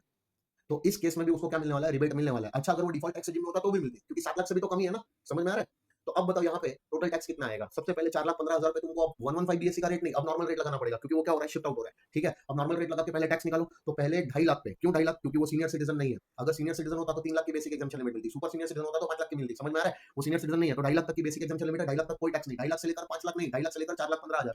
तो 4,15,000 माइनस 2.5 लाख करोगे तो 1,65,000, 1,65,000 पे उसको टैक्स कितना भरना पड़ेगा बेटा, 5% भरना पड़ेगा, मतलब 8,250 उसका टैक्स लायबिलिटी आएगा। और 8,250 जो उसकी टैक्स लायबिलिटी है, या तो वो अमाउंट या तो मैक्सिमम 12,500 रुपया, विच एवर इज लोअर, तो उसको 8,250 क्या मिल जाएगा, रिबेट मिल जाएगा, और उसका फाइनल टैक्स लायबिलिटी आ जाएगा 0। आई होप ये समझ में आया। ये तीनों क्वेश्चंस बहुत इजी क्वेश्चंस थे, इसका सोल्यूशन एकदम इसी तरीके से करना है, ठीक है। तो हो सकता है कि तुम्हारी टैक्स लायबिलिटी के कैलकुलेशन के अंदर तुम्हारे पास से इस तरीके से रिबेट का भी कैलकुलेशन करवाएं, या फिर हो सकता है कि एक छोटा सा एमसीक्यू क्वेश्चन आ सकता है, एमसीक्यू क्वेश्चन में तुमको कह दे कि बताओ टैक्स लायबिलिटी कितनी है, और हो सकता है कि उस क्वेश्चन के अंदर ये रिबेट का कॉन्सेप्ट भी तुम्हारा कवर हो रहा हो। आई होप ये समझ में आया, ठीक है। अब सुनो, ये पूरा का पूरा चैप्टर जो है, इसके सारे के सारे इलस्ट्रेशन हमने कंप्लीट किए, ठीक है। अब इसके अंदर तुमने अगर ध्यान दिया होगा तो मैंने इलस्ट्रेशन नंबर 1, इलस्ट्रेशन नंबर 2 और इलस्ट्रेशन नंबर 12 उसको कवर नहीं किया है। क्यों नहीं किया है, क्योंकि ये तीनों इलस्ट्रेशन रिलेट होता है तुम्हारी एग्रीकल्चरल इनकम वाला एक कॉन्सेप्ट आता है उससे, जो पीजीबीपी चैप्टर के बाद हम लोग करते हैं, ठीक है। तो पीजीबीपी चैप्टर के बाद जब एग्रीकल्चरल इनकम वाला टॉपिक करेंगे, तो एग्रीकल्चरल इनकम वाले टॉपिक के साथ हम क्या करेंगे, ये तीनों इलस्ट्रेशन जो हम लोगों ने छोड़े हैं वो कवर करेंगे, ठीक है। अब सुनो, आईसीआई के स्टडी मैट में ये तो इलस्ट्रेशंस थे, लेकिन कुछ प्रैक्टिस क्वेश्चंस भी है, ठीक है। तो चलो जल्दी से प्रैक्टिस क्वेश्चंस पे आ जाते हैं और प्रैक्टिस क्वेश्चंस को भी सॉल्व करते हैं। ये देखो, test your knowledge 1.98 page number, ठीक है। यहाँ पे 1, 2, 3, 4 एंड 5 ये सारे क्वेश्चंस थियरी बेस्ड क्वेश्चंस है। इससे रिलेटेड तुमने थियरी पढ़ी होगी, वो थियरी से रिलेटेड ये क्वेश्चन है, ठीक है। फिर उसके बाद question number 6 and question number 7 ये एग्रीकल्चरल इनकम से रिलेट करते हैं, ठीक है। तो एग्रीकल्चरल इनकम का जब भी टॉपिक होगा तो उस टॉपिक के साथ ये दोनों क्वेश्चंस भी वहां पे कवर हो जाएंगे। जब वो बाकी के 3 इलस्ट्रेशन करवाऊंगा तो वो उस टाइम पे मैं 6 और 7 भी वहां पे ही कवर करवाने वाला हूं। क्वेश्चन नंबर 8 तुम्हारा थियरी बेस्ड क्वेश्चन है। 9, 10 और 11, चलो 9th वाले क्वेश्चन पे चलते हैं। Compute the tax liability under the default tax regime of mister Kashyap, जिसकी एज है 35 years, having a total income of 51,75,000 for the assessment year 25-26। Assume that his total income comprises of salary income, income from house property and interest on fixed deposit. अब तुम मेरे को एक चीज बताओ, क्या तुम्हें नहीं लगता कि ऐसा सेम टू सेम क्वेश्चन हम लोगों ने सॉल्व किया हुआ है, same to same question solve किया हुआ है। अब यहाँ पे मार्जिनल रिलीफ का कॉन्सेप्ट आने वाला है, और मैंने तुमको बोला था कि हर बार जरूरी नहीं है कि टोटल इनकम 50 लाख के ऊपर 1 लाख रुपया ही जाए। अब अपने इस क्वेश्चन में देखो, कश्यप की टोटल इनकम 50 लाख को क्रॉस कर रही है, लेकिन 50 लाख के ऊपर कितनी गई, 1,75,000। तो इंक्रीज इन टोटल इनकम कितना हुआ, 1,75,000। अब उसकी वजह से कश्यप को क्या देना पड़ेगा, सरचार्ज भी देना पड़ेगा। अब वो सरचार्ज 10% लगेगा, क्योंकि टोटल इनकम 50 लाख से ज्यादा हुई है, लेकिन 1 करोड़ या उससे तो कमी है ना, तो सरचार्ज देना पड़ेगा 10%। अब टैक्स इंक्लूडिंग सरचार्ज आएगा, फिर उस टैक्स इंक्लूडिंग सरचार्ज के अमाउंट को तुम कंपेयर करो 50 लाख पे जो टैक्स निकाला होगा उसके साथ, तब तुम्हारा कोई सरचार्ज नहीं आने वाला था। समझ में आ रहा है। और ये जो कैलकुलेशन तुम लोगों ने जिस तरीके से मेरे साथ वो जो पिछले इलस्ट्रेशन किए हैं, सेम टू सेम फॉर्मेट में ये क्वेश्चन तुम बिठा दो। अब ये तुम्हारे क्वेश्चन का आंसर देखो कुछ इस तरीके से आएगा, देखो बताता हूं। देखो 51,75,000 पे तुमने ये टैक्स निकाला, 115 बीएससी के रेट्स लगाए बेटा, क्वेश्चन के अंदर बोला हुआ है, ठीक है। ये तुम्हारा टैक्स का रेट्स लगाया 115 बीएससी वाला और 10% का सरचार्ज लगा दिया, ये आ गया tax on total income including surcharge. अगर 50 लाख होती तो 115 बीएससी का टैक्स इतना आता, कोई भी सरचार्ज नहीं आता, तो तुम्हारा टैक्स इतना आ जाता। अब देखो टोटल इनकम 50 लाख से इंक्रीज होकर कितनी हो गई, 51,75,000, मतलब टोटल इनकम में इंक्रीज अब 1 लाख का नहीं हुआ, 1,75,000 का हुआ है, जिसकी वजह से टैक्स के साथ सरचार्ज देना पड़ा 10%, और टैक्स में इंक्रीज कितना आ गया, टैक्स में इंक्रीज आ गया 1,76,750। अब अपना वो जो इक्वेशन है वो उस पर ध्यान दो, क्या टैक्स में होने वाला इंक्रीज टोटल इनकम में होने वाला इंक्रीज से ज्यादा है? The answer is yes. तो तुमको मार्जिनल रिलीफ मिलेगा कितना, this amount minus this amount, तो तुम्हारा 1750 क्या आ जाएगा, 1750 तुम्हारा मार्जिनल रिलीफ। तो ये वाला टैक्स तुमको भरना है, लेकिन ये रिबेट, ये वाली रिलीफ लेने के बाद तो तुम्हारा टैक्स का अमाउंट इतना हो जाएगा, उस पर 4% सेस भर देना और ग्रॉस टैक्स लायबिलिटी तुम्हारी इतनी आ जाएगी। आई होप ये समझ में आया, जो क्वेश्चन नंबर 9 था प्रैक्टिस क्वेश्चन में, वो समझ में आया, ठीक है। अब अगर इसी क्वेश्चन को अब तुम अपने तरफ से एक बार और सॉल्व करो, क्या करके 115 बीएससी अगर एप्लीकेबल नहीं हो रहा है तो ये टैक्स का खाली अमाउंट चेंज होगा, ये अमाउंट चेंज होगा और ये अमाउंट चेंज हो जाएंगे, बराबर है, और अकॉर्डिंगली ये तुम्हारा टैक्स का अमाउंट चेंज हो जाएगा। देखो इन दैट केस तुमको अगर 115 बीएससी फॉलो नहीं कर रहा था, यानी कि डिफॉल्ट टैक्स रेजिम से बाहर निकल रहा है, तो इन दैट केस तुम्हारा इंक्रीज इन टैक्स 1,89,000 आएगा, और 1,89,000 माइनस 1,75,000 करोगे तो वहां पे तुम्हारा 14,000 का तुमको क्या मिल जाएगा, रिलीफ मिल जाएगा। यही टैक्स तुमको भरना है, लेकिन 14,000 रिलीफ लेने के बाद।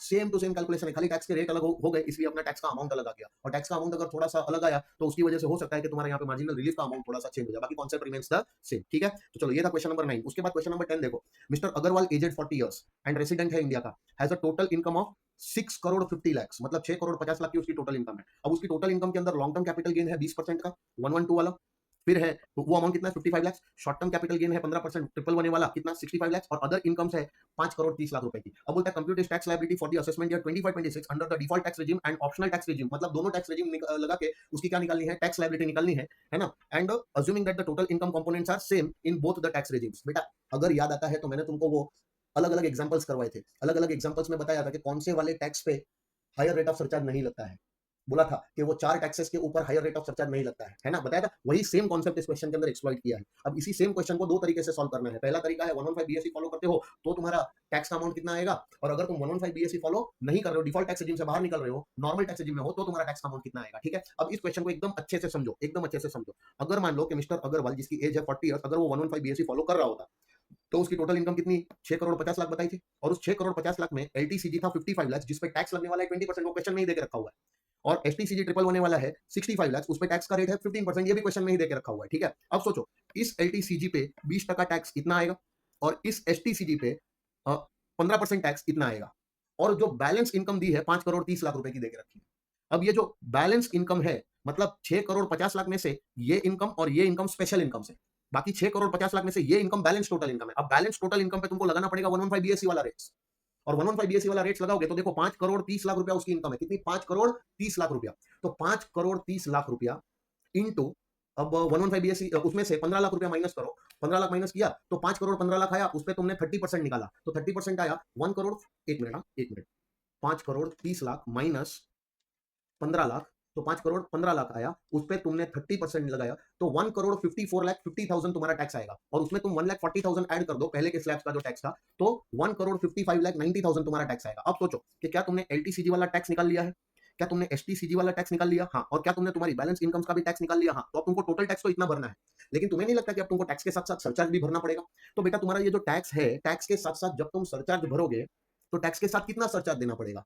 सर सरचार्ज मुझे लग जाता है, सरचार्ज मुझे लगता है 25%। अगर मैं 115 बीएससी में हूं और मेरी टोटल इनकम अगर 2 करोड़ से ज्यादा है तो भी 25% आता है, और अगर मेरी टोटल इनकम 5 करोड़ से ज्यादा जाती है तो भी मेरे को 25% सरचार्ज लगता है। यानी कि अगर मेरी टोटल इनकम 5 करोड़ से ज्यादा है तो मेरे को सरचार्ज तो 25% ही लगने वाला है, लेकिन सरचार्ज 25% मेरे को लगेगा, वो सारे के सारे टैक्स पे नहीं लगेगा। इस टैक्स पे 25% नहीं लग सकता है, और इस टैक्स पे, ये दोनों टैक्स पे 25% नहीं लग सकता है हायर रेट ऑफ सरचार्ज, इस पे तो मैक्सिमम 15% ही लगेगा। तो देखो ये दोनों टैक्सेस का टोटल करो, तुमको टैक्स आएगा 20,50,000, उस पे तुमको 15% सरचार्ज लगाना है।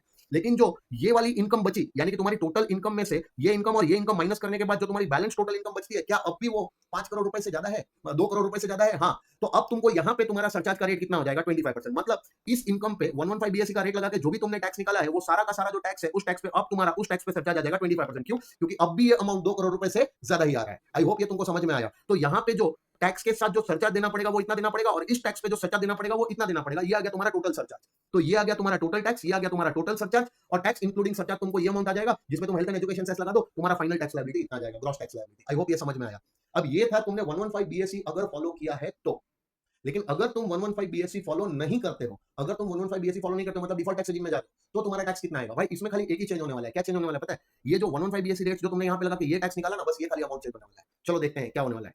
यहाँ पे ये सेम टू सेम आएगा, ये भी सेम टू सेम आएगा, क्योंकि स्पेशल इनकम का स्पेशल रेट पे टैक्स चाहे तुम डिफॉल्ट टैक्स रेजिम में हो या नॉर्मल टैक्स रेजिम में हो तो सेम ही आने वाला है। लेकिन खाली जो तुम्हारी बैलेंस टोटल इनकम का टैक्स है वो वहां पे 115 बीएससी के रेट पे लिया था, यहाँ पे तुमको नॉर्मल टैक्स रेट पे लेना पड़ेगा, जो तुम्हारा 157,12,500 आएगा। बेटा सीधी सी बात है, यहाँ पे नॉर्मल रेट्स लगेगा, और नॉर्मल रेट्स लगेगा कौन सा वाला? 2.5 लाख तक कोई टैक्स नहीं आएगा, क्योंकि सीनियर सिटीजन नहीं है। 2.5 लाख तक नो टैक्स, 2.5 लाख से 5 लाख 5% मतलब 12,500, और 5 लाख से 10 लाख मतलब 5 लाख, उस पर 20% मतलब 1 लाख रुपया, और 10 लाख के ऊपर जो भी टोटल इनकम जा रही है मतलब 5 करोड़ 20 लाख, 10 लाख से लेकर 5 करोड़ 30 लाख मतलब 5 करोड़ 20 लाख, उस पर अब तुमको 30% लगाना है। तो 30% प्लस तुम्हारा 1 लाख प्लस तुम्हारा 10,000, तो तुम्हारा टोटल टैक्स कितना आ जाएगा? अब सोचो, ये है तुम्हारा एलटीसीजी का टैक्स, ये है एसटीसीजी का टैक्स। बेटा ये दोनों टैक्सेस पे भी तुमको सरचार्ज तो लगेगा ही लगेगा, लेकिन याद रखना हायर रेट ऑफ सरचार्ज यहाँ पे नहीं आएगा, बराबर? यहाँ पे मैक्सिमम सरचार्ज 15% ही आएगा, तो ये तुमको सरचार्ज मिल गया। लेकिन अब थोड़ा पूछो अपने आप को, क्या 6 करोड़ 50 लाख की टोटल इनकम 5 करोड़ से ज्यादा है? हाँ। और क्या तुम नॉर्मल टैक्स रेजिम में हो? हाँ। तो नॉर्मल टैक्स रेजिम में अगर तुम्हारी टोटल इनकम 5 करोड़ को क्रॉस करती है तो तुम्हारा जो रेट ऑफ सरचार्ज आ जाता है वो 37% आता है। तो यहाँ पे तुमको 37% सरचार्ज लगेगा, लेकिन वो 37% ये दोनों टैक्सेस पे तो नहीं लग सकता है ना, इसीलिए यहाँ पे 15% लिया। और अब ये जो बैलेंस टैक्स है इस पे 37% लग सकता है। क्यों? क्योंकि तुम्हारी टोटल इनकम में से ये दोनों इनकम हटाने के बाद भी तो तुम्हारी बैलेंस टोटल इनकम अब भी वो अमाउंट कितना है? अब भी वो अमाउंट 5 करोड़ रुपए से तो ज्यादा ही है ना, समझ में आ रहा है? तो अब अगर अमाउंट ये 5 करोड़ से ज्यादा है, एक तो तुम्हारी टोटल इनकम भी 5 करोड़ से ज्यादा है, और टोटल इनकम में से स्पेशल इनकम हटाने के बाद भी जो तुम्हारी टोटल इनकम बचती है वो भी तो 5 करोड़ से ज्यादा ही है ना। तो अब इस इनकम पे जो भी तुमने टैक्स निकाला होगा उस टैक्स पे अब तुमको 37% सरचार्ज लगा दिया। आई होप ये समझ में आया, ठीक है? तो यहाँ पे अब तुम्हारा सरचार्ज इतना आ गया, और ये जो सरचार्ज आया वो इतना आया। अब इन दोनों सरचार्ज को क्या कर दो? ऐड कर दो, तो ये आ गया तुम्हारा टोटल सरचार्ज, ये आ गया तुम्हारा total tax, tax including surcharge आ गया, उस पे 5% सेस लगा दो, सॉरी 4% सेस लगा दो, और ये तुम्हारा आ गया total tax liability. I hope ये समझ में आया, बराबर है? तो ये था एक तुम्हारा क्वेश्चन नंबर, कौन सा? क्वेश्चन नंबर 10, जिसका सोल्यूशन मैंने तुमको करवाया। अब हम लोग आते हैं क्वेश्चन नंबर 11 पे। चलो क्वेश्चन नंबर 11 देख लेते हैं। क्वेश्चन नंबर 11 क्या बोलता है? देखो, mister Sharma aged 62 years and resident in India. 62 years है मतलब वो सीनियर सिटीजन है। Has a total income of 2 crore 30 lakh, मतलब 2 करोड़ से ज्यादा उसकी टोटल इनकम है। Comprising long term capital gain taxable at 12.5% under section 112 of rupees 52 lakhs, short term capital gain taxable at 20% under section 111A amounting to rupees 64 lakhs, other incomes of 1 crore 14 lakhs। मतलब उसकी जो total income है वो total 2 crore 30 lakh रुपए है, लेकिन उस 2 करोड़ 30 लाख के अंदर उसका 112 वाला जो लॉन्ग टर्म गेन है 52 लाख है, जो टैक्सेबल होने वाला है 12.5% रेट पे, और उसका जो 111A वाला शॉर्ट टर्म गेन है वो है 64 लाख, जो टैक्सेबल होने वाला है 20% पे, ठीक है? और बाकी का जो 1 करोड़ 14 लाख है वो उसकी बैलेंस टोटल इनकम है, ठीक है? अब बोलते हैं compute is tax liability for the assessment year 25-26 under the default tax regime and optional tax regime, दोनों में कैलकुलेट करना है as per the normal provisions, assuming that the total income and its components are same in both the tax regime. मतलब दोनों tax regime में total income और उसके component same है, ठीक है? अब ये क्वेश्चन में क्या करना है, जैसे हम लोगों ने पिछला क्वेश्चन सॉल्व किया था ठीक उसी तरीके से ये क्वेश्चन भी सॉल्व करना है, ठीक है?